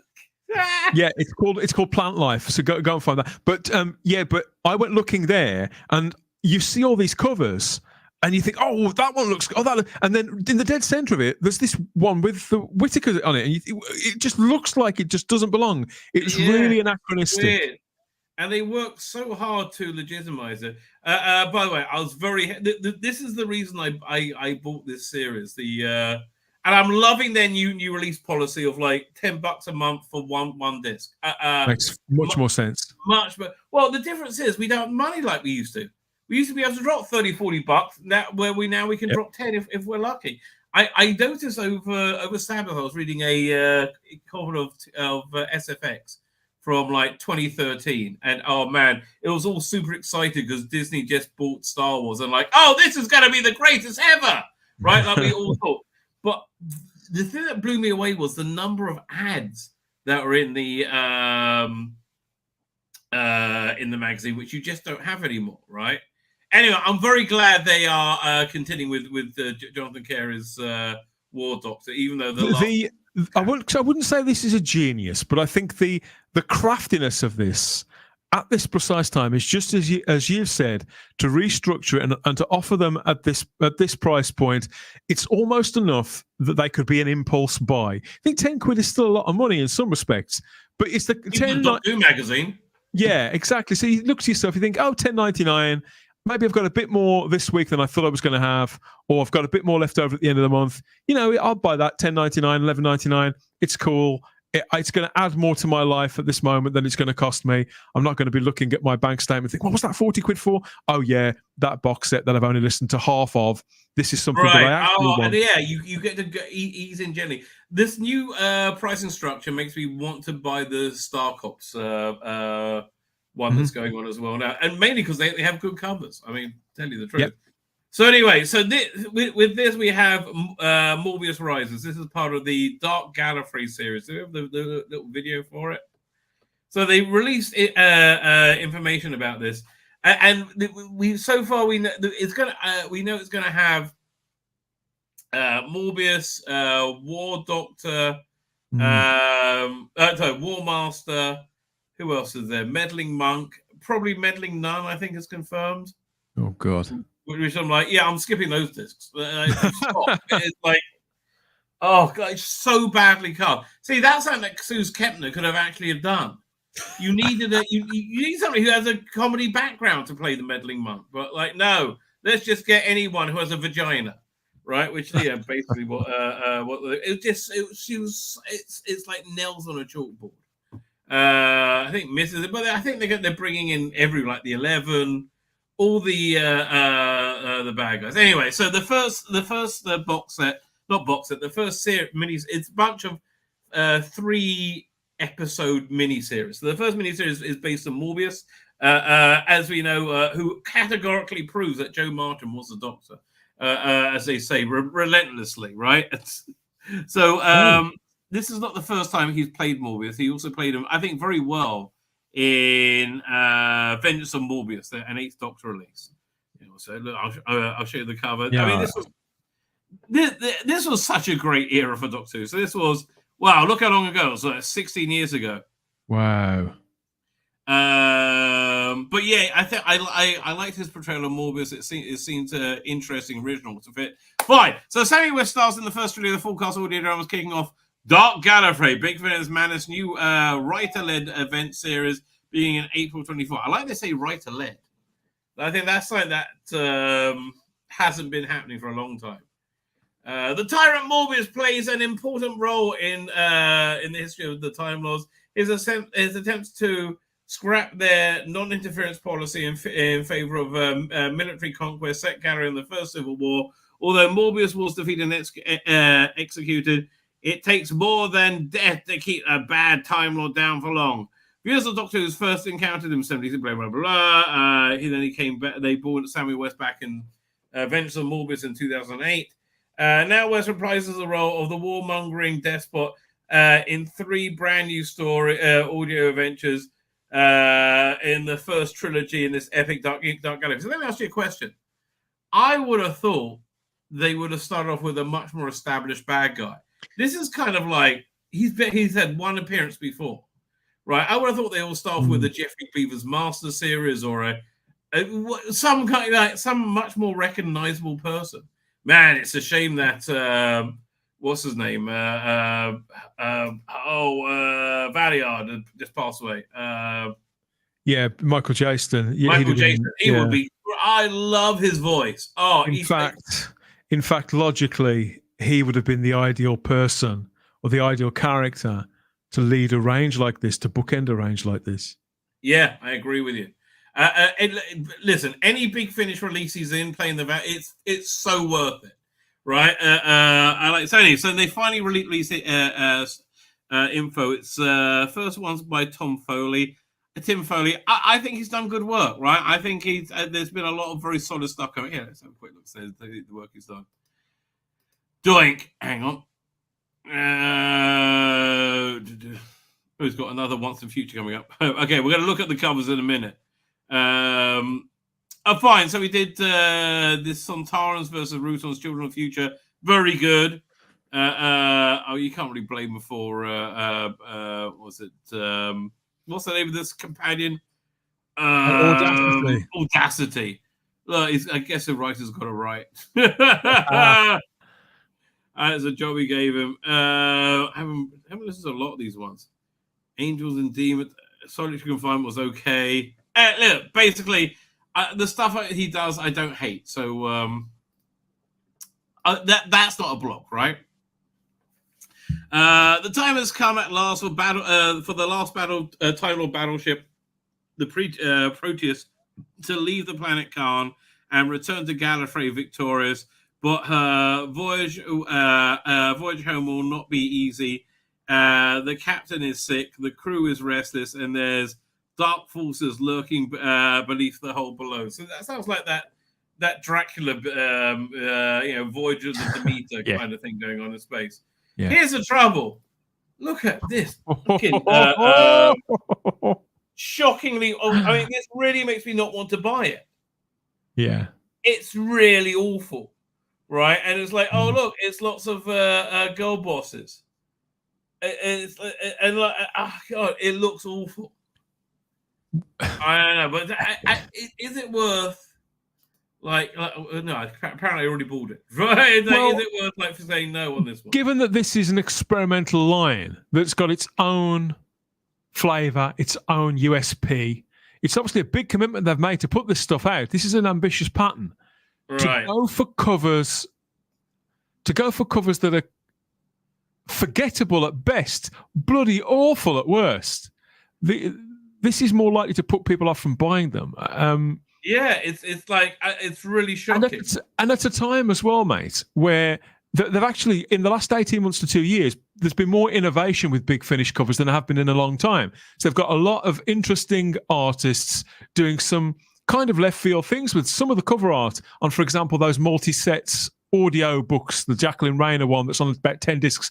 Some of the covers to those and the War Doctor series are kind of quite sketchy, and they use 3 or 4 colours.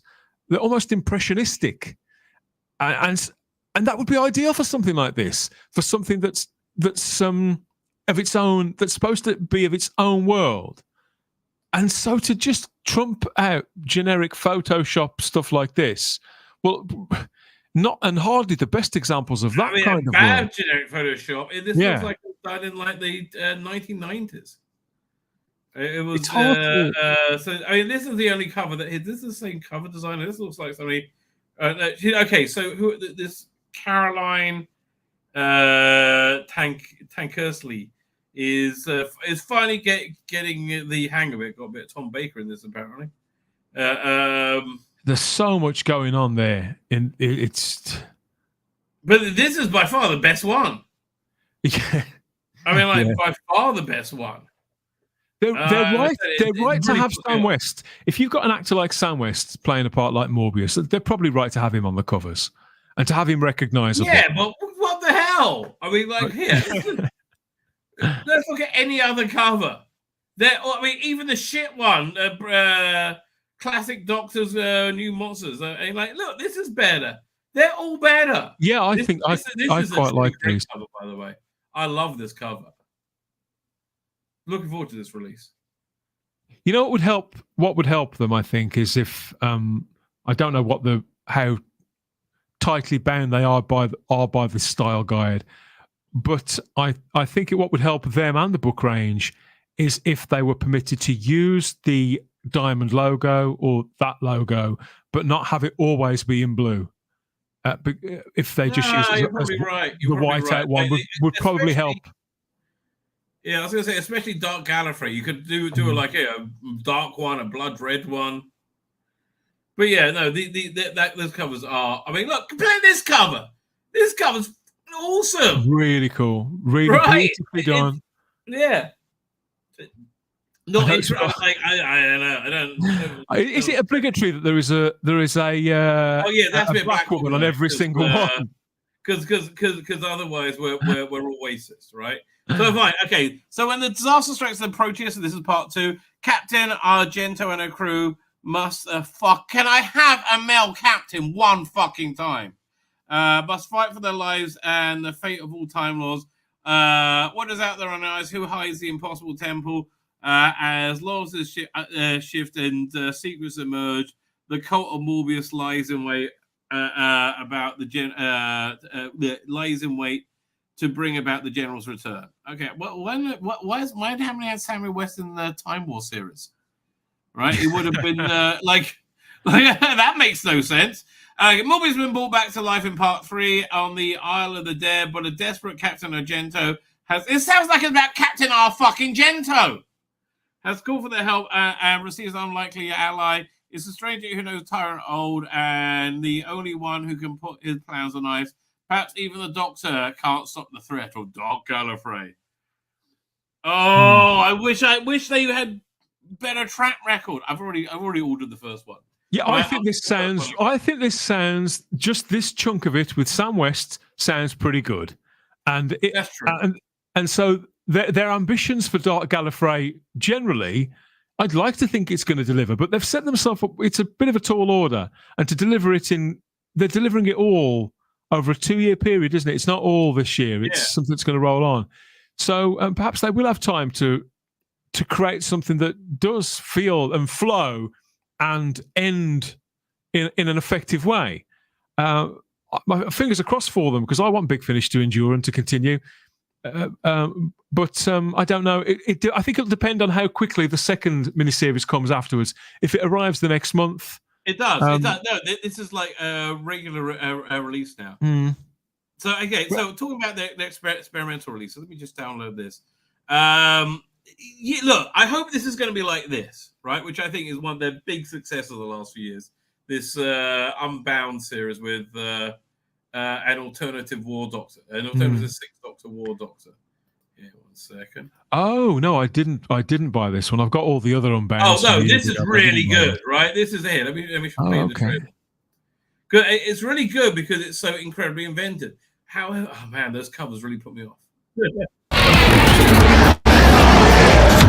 I am not the man you know. Long ago, I ran away to explore, to interfere, to gaze at the wonder of eternity. I was there to right wrongs. You notice that you very rarely get a trailer like this now, right? Very rarely. There are a lot fewer. Yeah. To keep you alive. All that has gone. Long ago, I made a choice, and I've lived with I love this TARDIS. This is a great TARDIS. The consequences ever since. The loss of friends, the loss of worlds, the loss of the life I might have led. Someone has to pay. From every corner of the universe they come. My oldest foes, my one true constant. It's time for that constant to end. I am not here to help. I mean, this is really great work. I'm like really impressed. I am not here to rescue. I am here to exterminate. There will be a cost. There's always a cost. But if you can't take the consequences, then don't start the fight. This is genuinely the best Colin Baker thing he's done in 10 years. Minimally. I am not the Doctor. I am the warrior.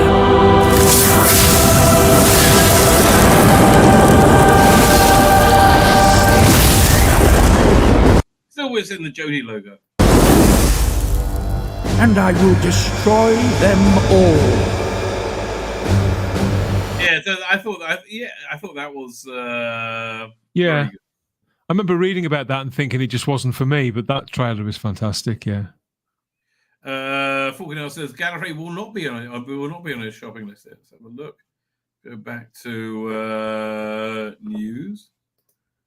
But the experimental stuff, it's not going to appeal to everybody, is it? And that's why I respect Big Finish for doing it, because it's would I describe it as a gamble? I reckon they get the most growth from their experimental stuff, right? In the long run, I think you're right. I think it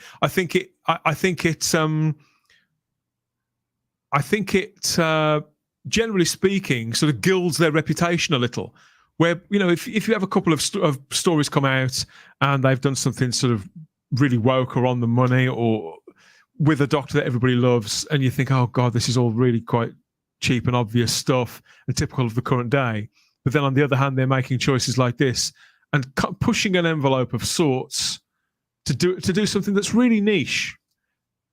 Then you're never going to be able to lay claim to making something for everybody. But this isn't a bad way of covering at least. Honestly, I think some of my favorite stuff was the Big Finish was it originals, which really died a death. They just didn't get enough people buying them, right?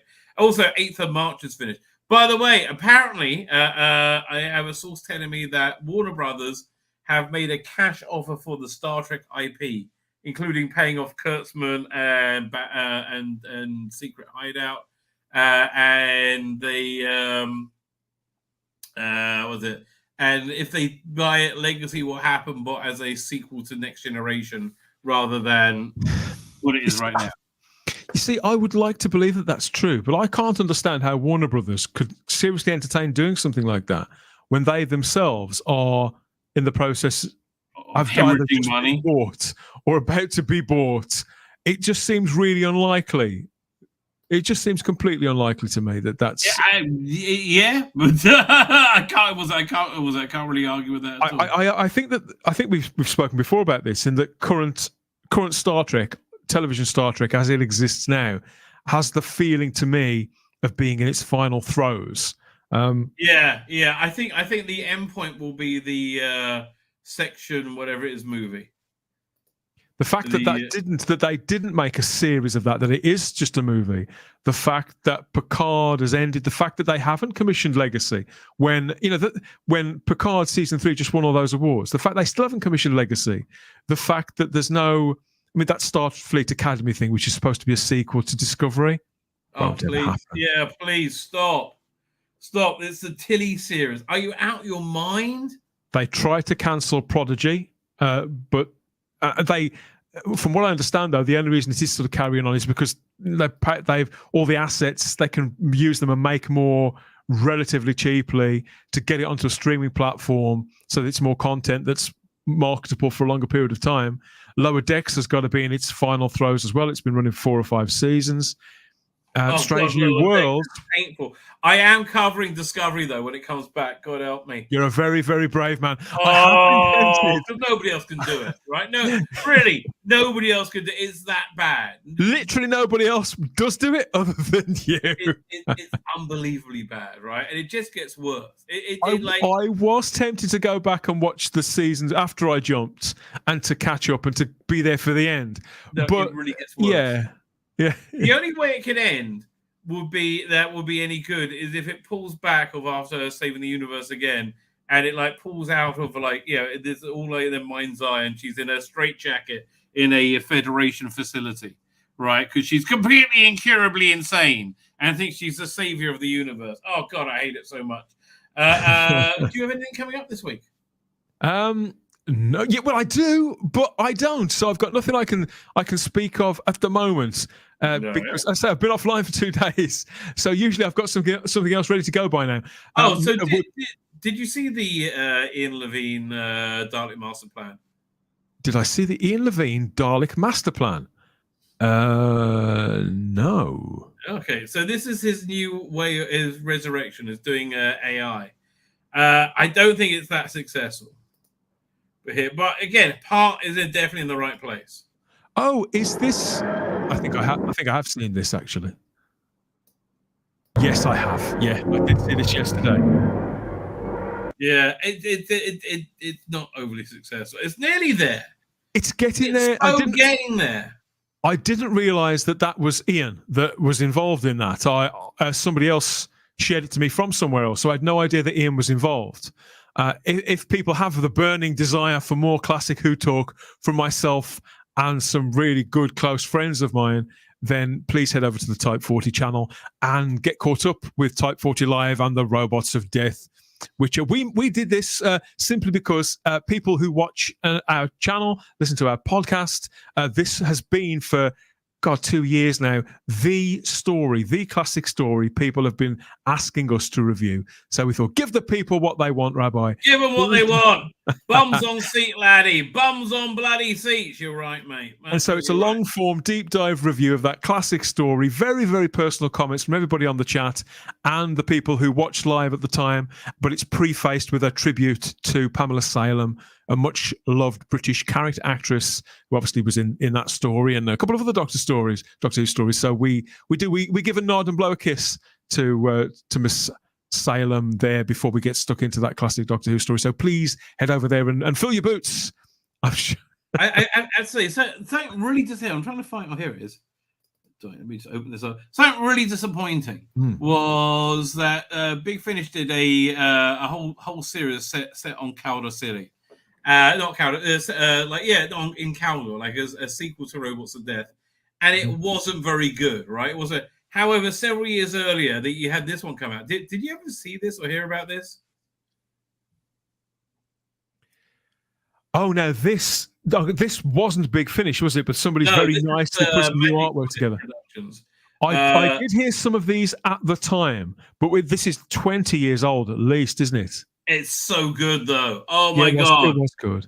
So it's Paul. It's really weird because you got Paul Darrow playing this other character called Castagnago, but you got Scott Fedrick playing the same character he played in Blake 7. So it sounds like, is this Avon hiding out in Caldor City? Russell Hunter's in it, and he's fantastic. How many does they have? They got Occam's Razor. Basically, it's Avon shows up at Caldor, and that's essentially what it's Avon showing up in Caldor City. Russell Hunter's great. Scott Frederick. Peter Miles is fantastic in it. And Peter's been dead for quite a long time now, so you can see how old this must be. Death's Head, another good Russell Hunter one, but because Russell Hunter's also been brown bed for quite some time. Hidden Persuaders, so this was part of the initial run. Then it became like the Chris Boucher verse, right? Where this one that were like wrapped up that initial cycle, Taron Capel. But then he brought in the image of Fendel into it, right? And weirdly, it kind of worked, right? Coming out soon, image of Fendel. See, when does that come out? Next month, I think, or is it this month? Is it March? That season. At March, March the 25th, is it? Oh, it's coming close, baby. Yeah, it's not far off. It's just so wildly superior to like the robots, the thing that Big Finish did. It's was relatively. Well, I say, I haven't heard the robots. Every time I read it, when you read the publicity spiel for a product. And you're bored by the second of 3 paragraphs. Yes. Why would you? It was boring. Oh God, it was so boring. And yet, if they'd approached that in a similar way to how they're approaching Dark Gallifrey now, I think they could have probably had a winner on their hands then. Well, I think they wanted to. It's just they weren't. They weren't doing good enough. What was I going to say? You haven't seen Dune yet, right? And you're not. No, God, no. Why not? Yeah, I'd like to. Again, the idea of spending 3 hours in the cinema watching it is what puts me off. Oh no! Don't let that put you off. It sits by. Like it's not a arse-numbing watch at all. Because obviously, I did enjoy the first one. It does go. But again, I think it was you I told her this might be the problem with it was too long and too short. It was such an interesting universe they put together. I would love to be like an 8-part series, right? Like a prestige series. Or what they should do, release these movies and then do an 8-part in-depth series from it, right? Like, and do like the full director's cut, whatever. And this will be season 2, right? So, because there's a lot you could do there, man. When they introduce the villain, like you suddenly go, oh man, there's this villain supposed to be in it. We don't know anything about him yet. But then they suddenly stops and you spend like 15 minutes, on the story of this villain. It was brilliant. He is absolutely the best character in the movie. Steals the whole movie, right? The intent was that the same director is going to make the third one, going to make Doom Messiah into a film. Right, but have you read the books?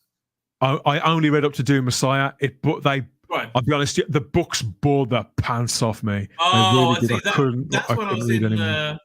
Was it Rabbinical Seminary? And I was watching TV, so I plowed through them then.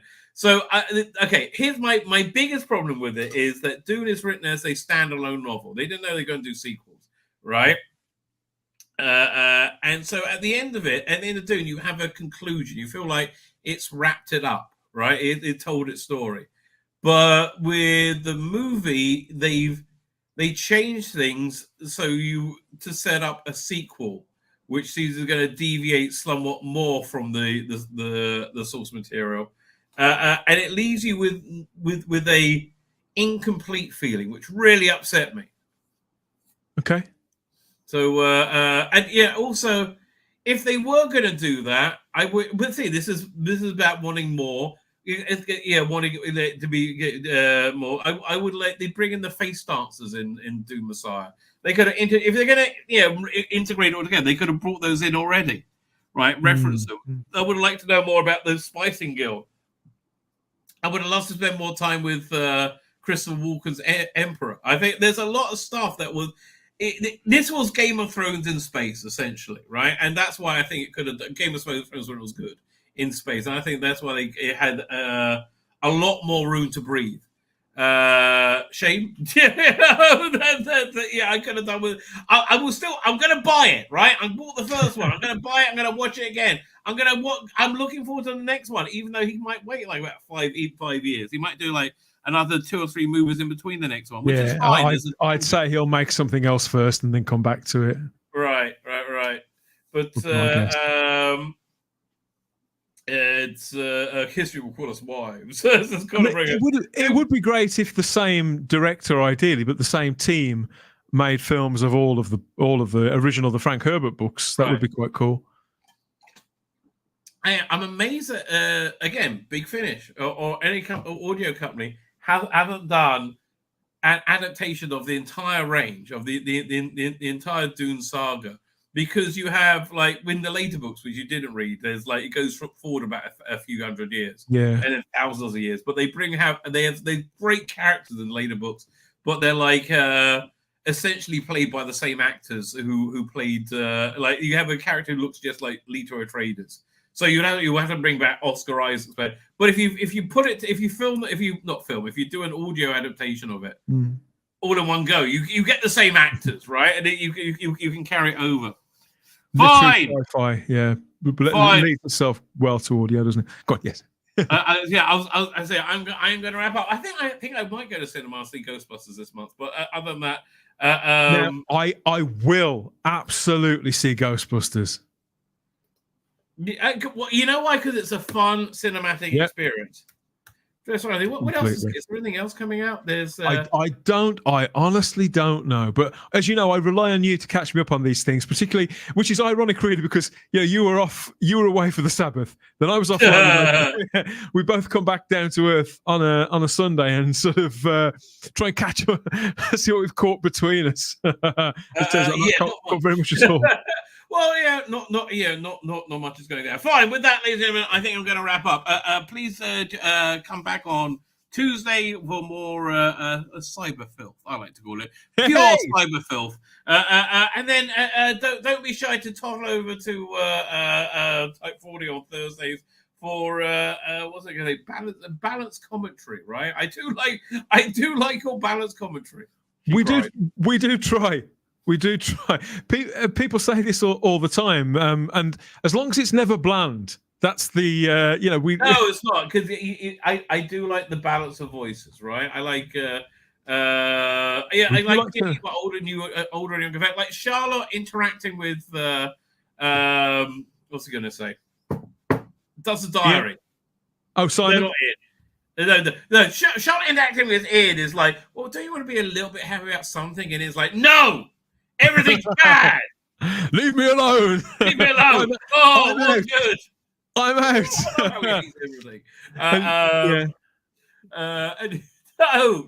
Simon. Charlotte interacting with Simon, I always find delightful. It'll be a slightly different dynamic on the show coming this Thursday. So there'll be a couple of different people in different chairs. But some big news story may come between now and Thursday, mate, that may have us all on the edge of our seats. You never know. Yeah. I don't think so. Well, is that a rule? Is that a tease, or is that no? No, it isn't. Genuinely, is anything happening? I can't. Who knows? Well, this is at the end of the day. We've got to get on and talk about Doctor Who anyway. There's always something to say. There's always something to see, even if it's just to take the slash. And that's the thing about this community. We can always come together and find something that's either mostly frustrating us, but something that's bonding us together. And that's certainly, I think that's what you do in the Church of the Rabbi. I think that's certainly what we try and do over on that show. So yeah, it's all about community. It's all about having a laugh. It's only the telly. The stuff that's going on in the real world You know, like how bad things are on in genre, it's worse in the real world, right? I think we can all agree with that. Fine. With that, ladies and gentlemen, subscribe to everyone before the apocalypse comes. We'll be here any day now. I'm going to hit the end broadcast button. I'm going to hit it again and say good night.